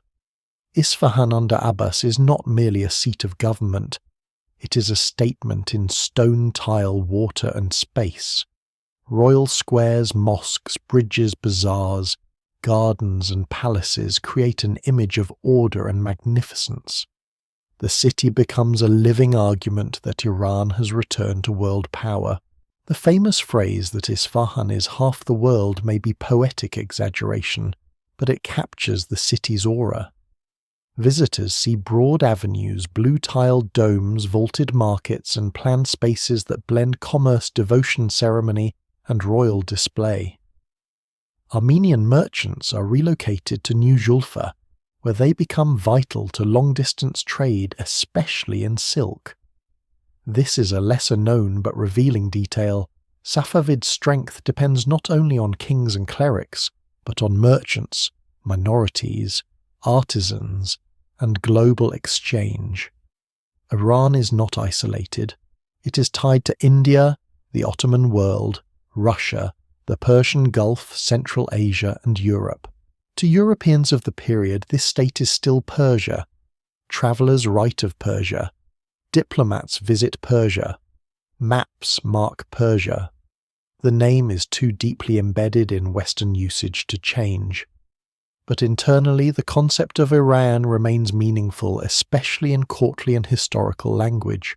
Safavid rulers inherit the title Shah, the memory of Iranian kingship and the geography of an Iranian realm. They do not call themselves presidents of a nation because that world does not yet exist. But they rule a polity that increasingly resembles a recognizable Iran territorially centered on the plateau, religiously distinct, culturally Persianate, and historically conscious. The Safavid achievement also fixes a pattern that will endure. Iran becomes defined not only by ancient memory but by difference. It is not Ottoman. It is not Uzbek. It is not Arab, though it is deeply Islamic. It is not simply Persian-speaking because many of its peoples speak Turkic, Kurdish, Arabic, Armenian, Georgian, and other languages. Its identity is layered, dynastic, religious, linguistic, territorial, and historical. This layered identity is sometimes a strength, and sometimes a source of tension. What survives in the record suggests that the state works constantly to hold together diversity under a single royal and religious order. By the 18th century, Safavid power declines. Court politics weaken, military pressures increase. Afghan forces eventually capture Isfahan in 1722, a shock that exposes how fragile even magnificent states can be. Later rulers such as Nader Shah briefly restore imperial power with extraordinary military energy, but his empire does not create lasting stability. The Zands bring another interlude. Then the Qajars rise, and Iran enters a new age of pressure from expanding European empires. But the Safavid legacy cannot be undone. It has given Iran a durable religious identity, a renewed state tradition, and a territorial imagination that later dynasties inherit. It has made Iran politically visible again after centuries in which Persian culture often flourished beyond the control of any single Iranian state. From this point forward, the story of the name moves toward modernity. Europe will continue to say Persia fascinated by carpets, kings, ruins, and poetry. Inside the country, Iran will remain the older and increasingly official self-understanding. Two names now stand over the same land more clearly than ever. Persia, the word the world keeps using, and Iran the name that has returned to the centre of power. By the time European travellers begin writing about the Safavid court, Persia has already become more than a geographical label in the Western imagination. It is a word heavy with inherited images. To some Europeans, it recalls the empire of Xerxes and the battles of the Greeks. To others, it suggests silk carpets, gardens, poetry, jewelled courts, and distant refinement. The land itself is real, with cities, taxes, armies, roads, merchants, droughts, rival factions, and hard political choices. But the European idea of Persia often floats somewhere between observation and dream. It is a place people visit, trade with, fear, admire, misunderstand, and decorate with fantasy. Diplomats and merchants bring Persia into early modern European awareness with new intensity. Safavid Iran sits between powerful worlds, the Ottoman Empire to the west, Central Asia to the northeast, Mughal India to the east, and maritime powers pressing into the Persian Gulf. Europeans do not discover Persia. That older phrase would be misleading. They enter networks that already exist. Armenian merchants, Indian traders, Central Asian caravans, Persian officials, Arab sailors and many others are already moving goods and knowledge across the region. Europe becomes another participant, not the author of the story.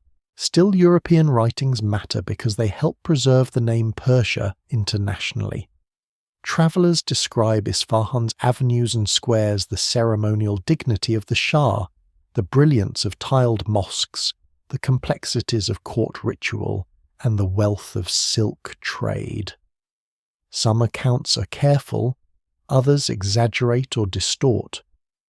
What survives in these records suggests fascination mixed with political calculation. Persia is admired partly because it can serve as an ally against the Ottoman Empire. European powers look east and imagine strategy. Religion, commerce, and rivalry all shape what they see. The word Iran, meanwhile, remains far less familiar to most Europeans. It appears in learned contexts, and scholars of languages and ancient texts gradually become aware of older Iranian names and traditions. But ordinary diplomatic usage continues to prefer Persia. This is partly habit and partly inheritance. Classical education trains Europeans to think of the ancient empire as Persia. Biblical and Greek sources reinforce the word. Maps repeat it. Trade labels repeat it. Art repeats it. Once a name becomes fixed across languages, it can survive long after people inside the country use something else. There is also an aesthetic reason. Persia becomes beautiful to outsiders. The word itself gathers romance. Persian carpets reach European homes and courts. Persian miniatures enter collections. Persian poetry, often translated imperfectly, becomes associated with wisdom, melancholy, roses, nightingales, wine, and mystical longing. Gardens influenced by Persian design appear as symbols of ordered paradise. Even when Europeans know little about the actual politics of the country, they recognize the cultural aura of Persia. Iran, by contrast, has not yet acquired the same emotional weight abroad. This difference creates a quiet imbalance. Persia is the name of fascination. Iran is the name of self-understanding. Persia is what outsiders consume, collect, and imagine. Iran is what the land calls itself in deeper historical language. Neither is false, but neither is complete. As Safavid power declines in the 18th century, European views become even more uneven. The fall of Isfahan, the rise of Afghan rule, the campaigns of Nader Shah, and the shifting politics of the Persian Gulf all complicate the older image of a stable, magnificent Persia. Nader Shah in particular shocks the region with military force invading India and carrying away immense wealth after the sack of Delhi in 1739. His career briefly makes Iran a terrifying imperial power again, but his rule is too violent and unstable to establish lasting order. After his assassination, the land fragments once more. Yet Europe continues to say Persia. Under the Qajars, who come to power at the end of the 18th century, the old name remains the standard international term. Qajar Iran is not the Persia of romantic paintings, though it certainly produces its own rich art and court culture. It is a state struggling to survive between expanding empires. Russia presses from the north. Britain watches from India and the Persian Gulf. The Ottoman frontier remains important. The state must negotiate, modernize, borrow, concede, resist, and reform under pressure. The age of European imperial dominance turns Persia from a storied civilization into a strategic problem on other people's maps. This is one of the harsher turns in the story. The name Persia still sounds grand abroad, but the country carrying it is increasingly vulnerable. Wars with Russia in the early 19th century end in painful territorial losses in the Caucasus. Treaties strip away lands that had long been tied to Iranian political and cultural influence. British and Russian competition makes the country part of the so-called Great Game, though that phrase often reduces Iranian agency by framing the region mainly through imperial rivalry. In reality, Iranian rulers, clerics, merchants, reformers, tribes and intellectuals all act within and against these pressures. But the imbalance of power is undeniable. The outside name becomes almost ironic. Persia evokes ancient empire, but Qajar Iran faces debt, military weakness, foreign concessions and internal unrest. European travellers still admire ruins, bazaars, court ceremonies and landscapes, but many also write in the language of decline. Some understand the damage caused by foreign interference. Others blame Iranian society in ways shaped by colonial assumptions. Scholars still debate how to balance internal weaknesses with external pressure in explaining Qajar decline. No single explanation fully accounts for it. Court politics, fiscal limits, military technology, tribal autonomy, religious authority, global capitalism, and imperial intrusion all matter. At the same time, a new Iranian self-awareness begins to sharpen. Intellectuals encounter European science, political thought, nationalism, and reformist ideas. Printing expands, newspapers circulate, students and diplomats travel. Translations open new windows. Some thinkers look backward to pre-Islamic Iran for strength. Others seek Islamic reform. Others argue for constitutional government law education and limits on royal power. The question of identity becomes newly urgent. What is this country heir to ancient Iran and known abroad as Persia in a world of nation-states and empires? The constitutional revolution of 1905 to 1911 brings this tension into the open. Merchants, clerics, intellectuals, guilds, and ordinary urban groups push for limits on royal authority and the creation of a parliament.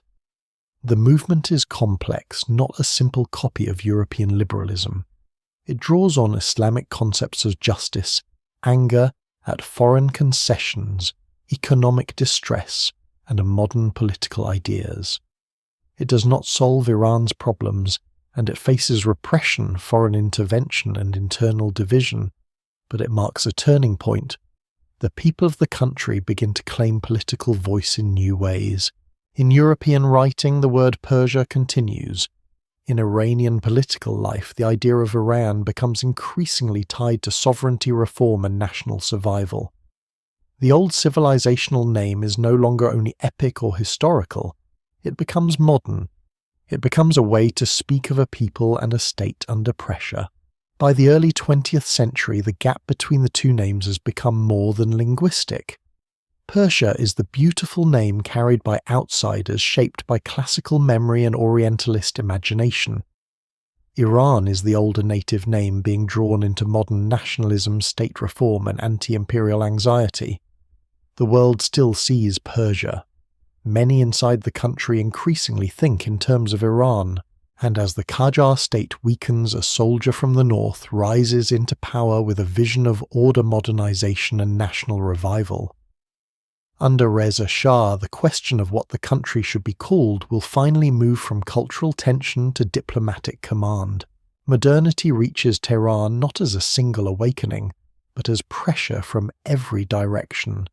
It comes through foreign embassies, military defeats, telegraph lines, loans, concessions, newspapers, schools, rifles, railways imagined before they are built, and reformers who look at the world and see that the old state is running out of time.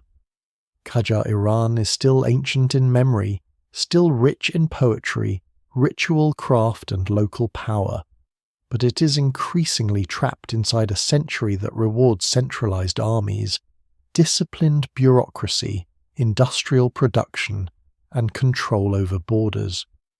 A country once remembered abroad as Persia, land of kings and empires, now finds itself treated by stronger powers as a zone of influence. The wound from Russia is especially deep. In the 19th century, wars with the Russian Empire cost Iran major territories in the Caucasus. Lands that had been tied to Iranian rule and culture for generations are lost through treaties that carry the bitterness of defeat. These losses are not only strategic, they are psychological. They reveal that the old methods of kingship diplomacy, tribal levies, and court politics cannot defend the country against modern imperial armies. What survives in the record suggests that many Iranian observers understand this with painful clarity. They may disagree on the cure, but the diagnosis becomes harder to deny. Britain adds another pressure from the south and east. Its empire in India makes Iran strategically important not because Britain loves Persian history, but because geography places Iran near the roots and frontiers of imperial security. Russia presses downward. Britain watches upward. The Persian Gulf becomes a field of commercial and naval interest. Concessions granted to foreign companies provoke anger because they seem to sell pieces of sovereignty piece by piece. Tobacco oil roads, banks' customs and loans become more than economic matters. They become symbols of whether the country still controls its own future. The tobacco protest of 1891 to 1892 reveals something new. When the Qajar Shah grants a British company sweeping control over tobacco production, and sale opposition spreads across merchants, clerics, and ordinary consumers. Tobacco is not simply a luxury. It touches livelihoods, habits, and markets throughout society. A religious ruling against its use helps turn private frustration into mass resistance. The concession is eventually cancelled.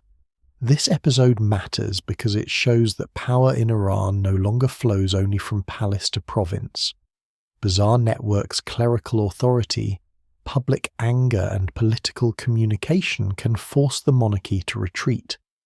The old state is weak, but society is not silent. The constitutional revolution grows from this world of humiliation, hope, and unrest. By 1905, economic hardship, anger at corruption, resentment of foreign influence, and demands for justice come together. Protesters seek a house of justice, then a parliament, then a constitution. The movement is broad and uneven. Merchants want protection. Clerics disagree among themselves. Intellectuals speak of law, nation progress, and liberty. Urban crowds bring pressure into the streets. No single explanation fully accounts for the revolution, because it is not one movement with one mind. It is a coalition of grievances and dreams held together by the belief that arbitrary royal power must be restrained. The creation of the Majlis Iran's parliament is a turning point. For the first time, constitutional politics enters the center of Iranian state life. The monarchy does not disappear, but it is challenged by the idea that law should stand above the ruler.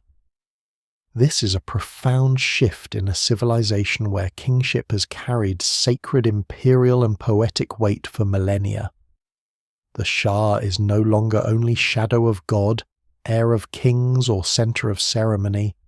He is now a political figure who can be judged, limited and opposed, but the revolution is fragile.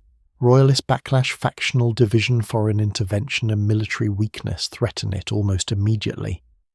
Russia and Britain divide Iran into spheres of influence in the Anglo-Russian Convention of 1907, doing so without granting Iran the dignity of real control over the arrangement. The timing is brutal. Just as Iranians fight to build constitutional sovereignty outside empires, mark their country as a chessboard.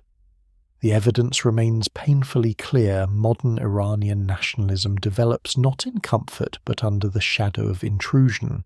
Then oil changes everything. In 1908, oil is discovered in commercial quantity in southwestern Iran. What might have been a path to national strength instead becomes another channel of foreign dominance. The Anglo-Persian Oil Company, later tied closely to British interests, gains enormous importance. Oil makes Iran more strategically valuable, but not immediately more sovereign. Wealth beneath the ground becomes a source of future conflict, resentment, modernization, and intervention. The story of oil will later shape 20th century Iran with enormous force, but even at the beginning it reveals a familiar pattern. The land is rich, yet control over that richness is contested. World War I deepens the crisis. Iran declares neutrality, but neutrality means little when empires need routes, supplies, and influence. Russian, Ottoman, and British forces operate in and around Iranian territory. Famine, disruption, and insecurity strike parts of the country. Central authority weakens further. By the war's end, Iran is exhausted, fragmented, and vulnerable. The Qajar dynasty still exists, but its authority has been hollowed out. In this atmosphere, the desire for order becomes powerful.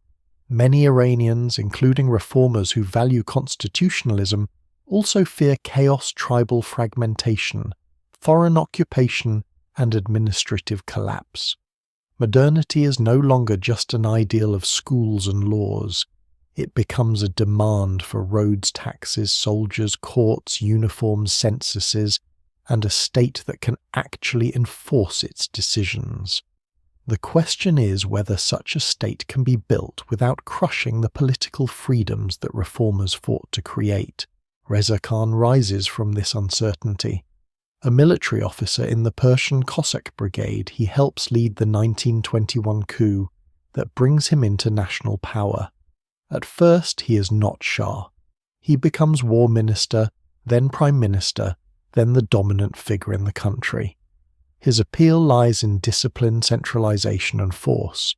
He promises to restore order where Qajar weakness has failed. He confronts tribal autonomy, expands the army, strengthens bureaucracy, builds infrastructure, and pushes reforms that aim to make Iran look and function like a modern state. In 1925, the Qajar dynasty is deposed and Reza Khan becomes Reza Shah Pahlavi. The new dynasty presents itself as the vehicle of national revival.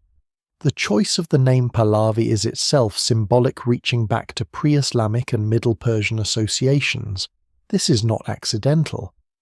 Reza Shah's state increasingly draws on ancient Iranian imagery, not only Islamic legitimacy to define national identity.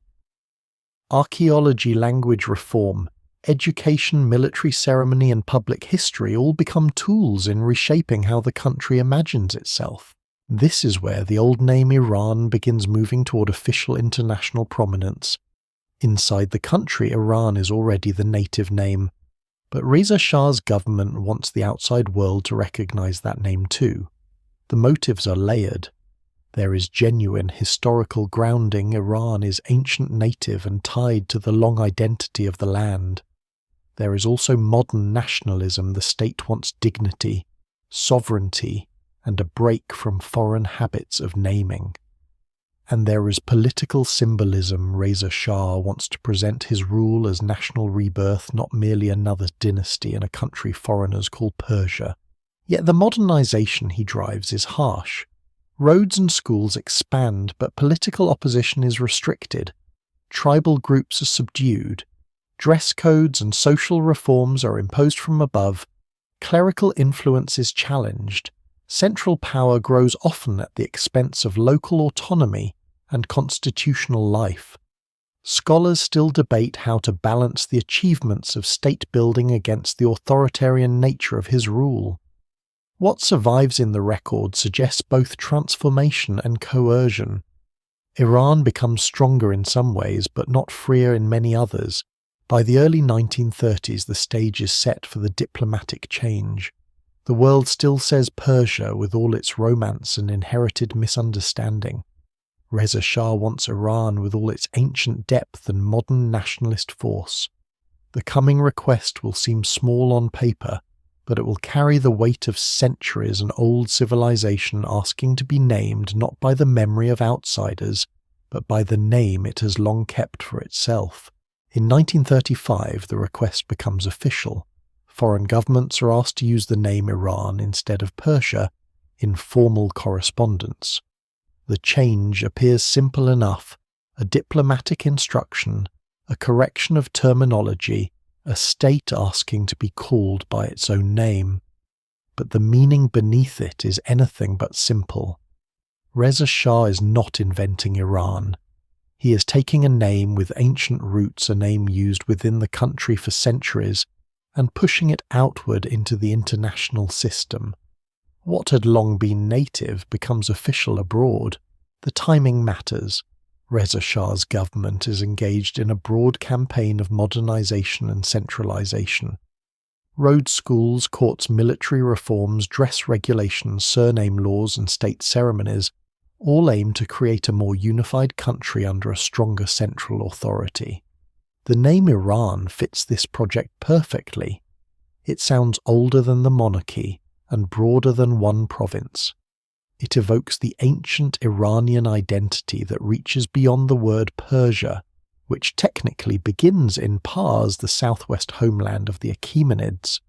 To Reza Shah's state, Iran suggests depth, unity, and national dignity. There is sometimes a popular claim that the change happened only because of Nazi influence, or because of the word's connection to Aryan. That claim oversimplifies the matter. The linguistic connection between Iran and the ancient Iranian term related to Arya is real, and in the 1930s, ideas of Aryan identity circulated dangerously in Europe. Reza Shah's government did show interest in emphasizing Iran's ancient Indo-Iranian heritage, partly to place the country within a prestigious global racial language of the time. But Iran was not a Nazi invention, nor was the name newly created for European ideology. Its roots are far older. The more accurate story is uncomfortable, but layered an ancient native name was promoted internationally during a modern age when nationalism, racial theories, anti-colonial pride and authoritarian state building were all tangled together. For many foreign observers, the change is confusing. Persia is the name they know. Persia sounds poetic, historical, familiar. Iran sounds unfamiliar, harder, less decorated by centuries of European imagination. Some resist the shift, not because Persia is more accurate, but because it is more comfortable. It carries carpets, ruins, kings, roses, and classical memory. Iran carries sovereignty. It is what the country asks to be called, and that request unsettles the habit of outsiders naming the world for themselves. Inside the country, the change has a different weight. Iran is already the name of the land in Persian usage, but making foreigners use it becomes a symbolic act of independence. It says that the country is not merely an object in someone else's archive of antiquity. It is not only the Persia of Greek war's European fantasies or museum labels. It is Iran, a modern state claiming continuity with a much older civilizational identity, yet even here the story resists purity. Reza Shah's vision of Iran privileges certain histories over others. It leans heavily on pre-Islamic grandeur, especially Achaemenid and Sasanian memory. It elevates Persian language and centralized national culture. This can strengthen unity, but it can also narrow a diverse society. Iran contains Persians, Azeris Kurds, Arabs, Baloch Turkmen, Armenians, Assyrians, Jews, Zoroastrians, and many others. To call the country Iran is historically grounded, but the state's version of Iranian identity can still become controlling, especially when imposed from above. The evidence remains complex. For some, the name Iran restores dignity. For others, it comes wrapped in authoritarian modernization. Reza Shah's reforms build institutions, but they also silence dissent. They expand education, but centralize culture. They challenge foreign domination, but rule society harshly. No single explanation fully accounts for the 1935 change because it is at once historical correction, nationalist statement, diplomatic reform, and political performance. The world gradually adjusts. Official documents begin to say Iran. Newspapers begin to use the new name, though not always consistently. Scholars, collectors, and art historians continue using Persian for language art, carpets, poetry, and ancient history. This creates the dual usage that still exists today. Iran becomes the state. Persian remains a culture, language style, and historical memory. The change does not kill Persia. It separates the layers more clearly. In 1959, under Mohammad Reza Shah, the government allows both Persia and Iran to be used, recognizing that the old external name still carries cultural value.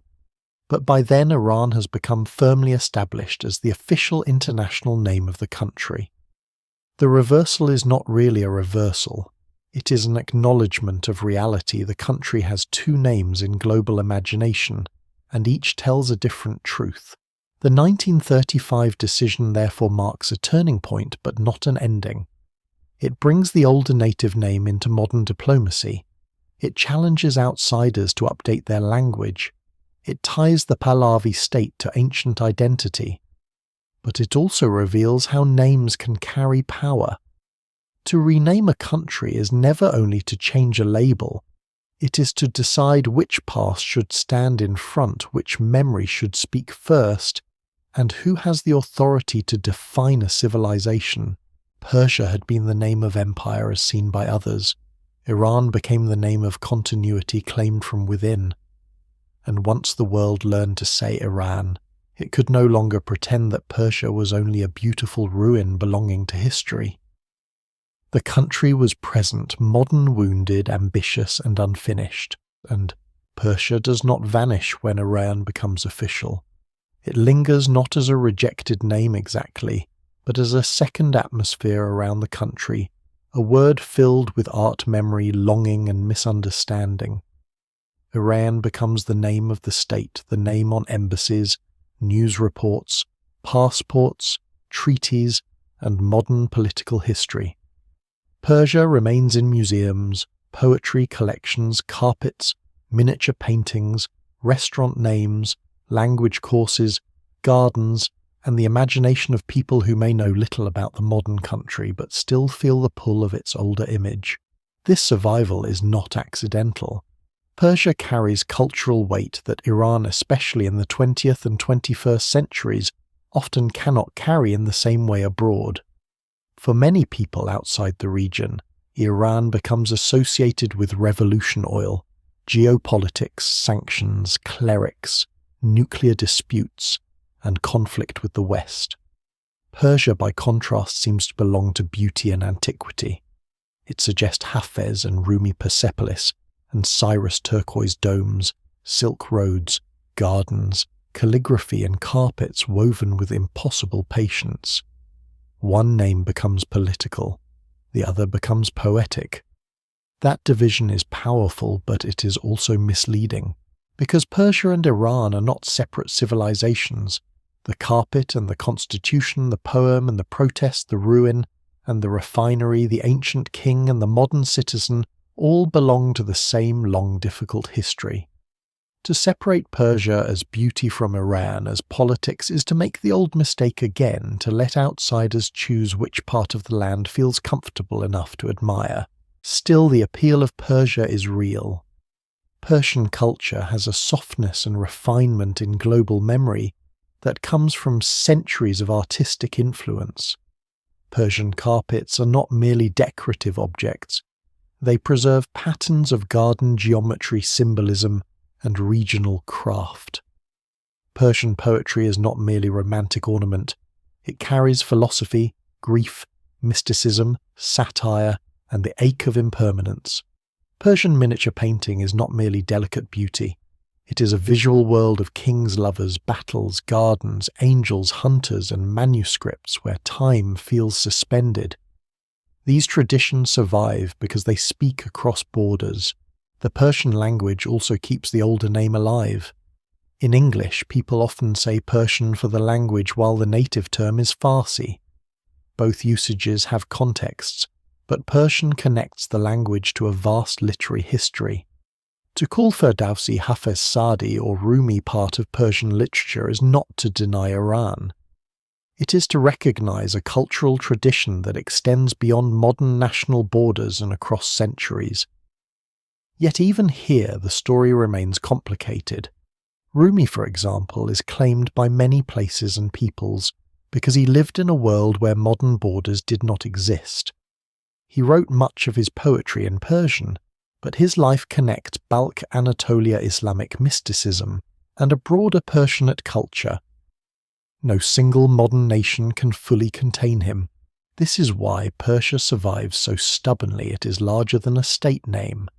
It describes a civilizational style, a language of beauty and power, a historical memory that spread into Central Asia, India, Anatolia, and beyond.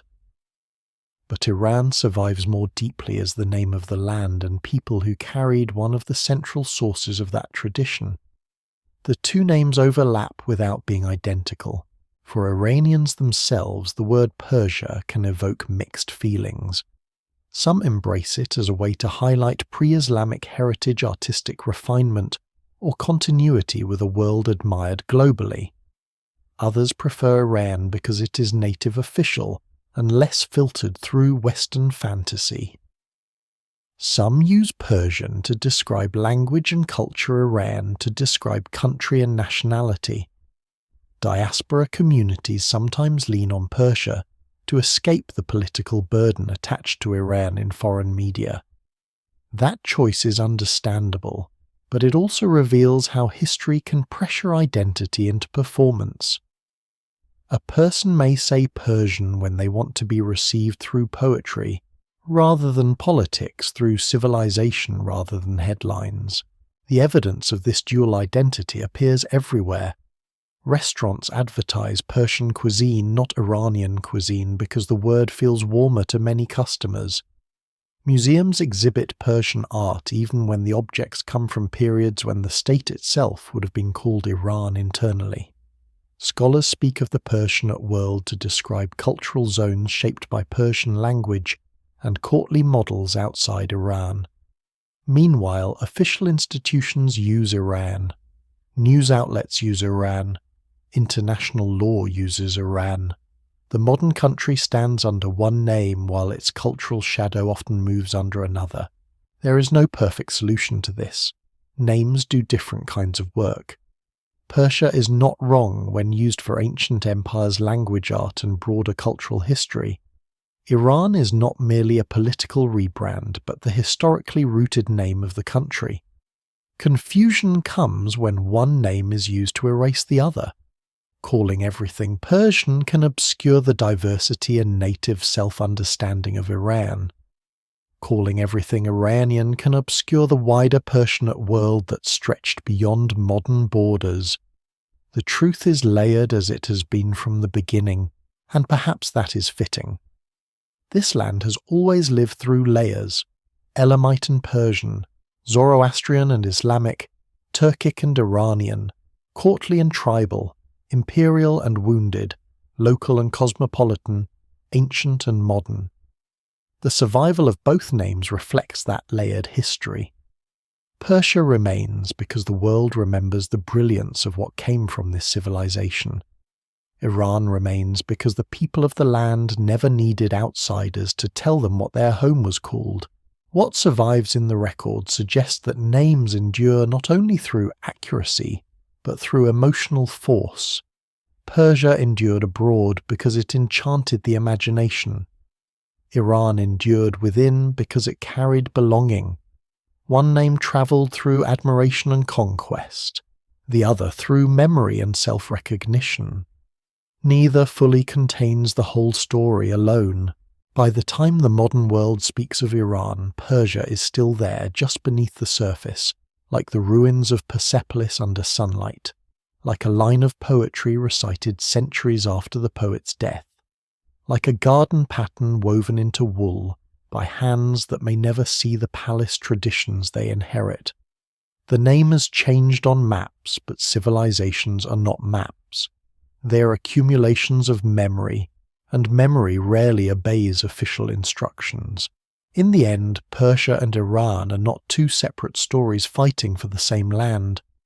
They are two ways of seeing a civilization that has never been simple enough for one name to hold completely.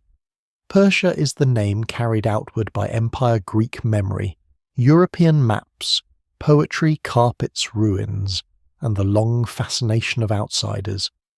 Iran is the name carried inward by language, sacred geography, royal ideology, epic memory, and modern sovereignty. One name becomes famous because the world sees Persian power. The other endures because the people of the land remember a deeper belonging. The difference begins in geography. Persia, in the strictest ancient sense, comes from Pars, the southwestern homeland of the Achaemenid kings. It is regional before it becomes imperial. Iran, by contrast, grows from the broader Iranian identity, from ancient words tied to peoples, languages, and cultural memory spread across a much wider world. The Persians are Iranian, but not all Iranians are Persian. This distinction is easy to lose because the Achaemenid Empire becomes so enormous that the name of one ruling people spreads across the whole political structure. Outsiders remember the dynasty, and the dynasty gives them the name, yet the land itself keeps producing wider identities. The Sasanians speak of Iran as a realm. Persian poets later make Iran a world of memory. Muslim dynasties preserve Persian language while reshaping Iranian identity through Islam. Turkic and Mongol rulers adopt Persian culture and spread it beyond the plateau. The Safavids rebuild Iran as a political and religious state. The Qajars struggle to defend it under imperial pressure. Reza Shah finally asks the outside world to use the name that had long lived within. Each age changes the meaning of the names without erasing what came before. That is why the 1935 decision matters, but it is not the whole story. It does not transform Persia into Iran overnight. It makes official a truth that had been waiting beneath foreign habit. Iran was not new. Persia was not fake. The change was less a replacement than a correction of perspective. The world had been using the name attached to one glorious imperial region. The country asked to be known by the name tied to its broader civilizational self. Still, Persia refuses to disappear because it carries beauty, memory, and cultural reach. Iran refuses to be reduced to politics because it carries an older identity than modern headlines allow. Together, the two names reveal a civilization that survives by layering rather than by standing still. It changes religion and keeps memory. It loses empires and keeps language. It absorbs conquerors and teaches them its poetry. It is renamed by outsiders, then renames itself before the world. The untold story, then, is not that Persia became Iran as one thing becomes another. The deeper story is that Iran was always there, beneath Persia, beside Persia, and beyond Persia. The world learned one name first because empire made it visible. The people kept another because memory made it necessary. And when both names are heard together, the past becomes clearer. Persia is the face that history saw from afar, and Iran is the voice that continued speaking from within. The wind down of this story belongs not to a decree nor to a king, nor even to a single empire, but to the long patience of memory. names seem fragile. They are sounds shaped by the mouth marks placed on paper labels, printed on maps that later grow old and yellow. Yet some names carry mountains inside them. They hold deserts, dynasties, ruined palaces, sacred fires, poems copied by hand markets full of spice and dust, and families who continue speaking after conquerors have passed. Persia remains like sunset on stone, a word glowing over Persepolis, over gardens, over carpets, over verses that travel farther than armies. Iran remains like the plateau itself, older than many of the states that tried to define it, difficult, enduring, layered, and alive. Neither name is large enough alone, but together they reveal the shape of something rare, a civilization that has repeatedly been broken open by history and yet has never been emptied. Empires rise because people believe they can organize time. They build roads, capitals, armies, archives, and palaces as if permanence can be engineered. But time is always stronger. It wears down columns, it changes languages, it turns royal proclamations into artifacts. It leaves names behind like fragments in the sand. And still, sometimes through all of that erosion, a deeper continuity survives. The land once called Persia by the world and Iran by itself is one of those continuities. Its story is not clean. It is full of conquest, loss, reinvention, pride, coercion, beauty, and contradiction. But that is why it feels human. Civilizations do not survive by remaining untouched. They survive by remembering enough of themselves to change without vanishing. Somewhere in the ruins of an ancient terrace, the carved figures still carry tribute toward a king who is gone. Somewhere in a poem, Iran still appears as a realm of longing and struggle. Somewhere in a modern city beneath traffic and concrete and politics, the old names still echo. Persia, Iran, Paz, Iran, Iran, Shah. Not one answer, but many layers. And in the quiet after the names have been spoken, the land remains.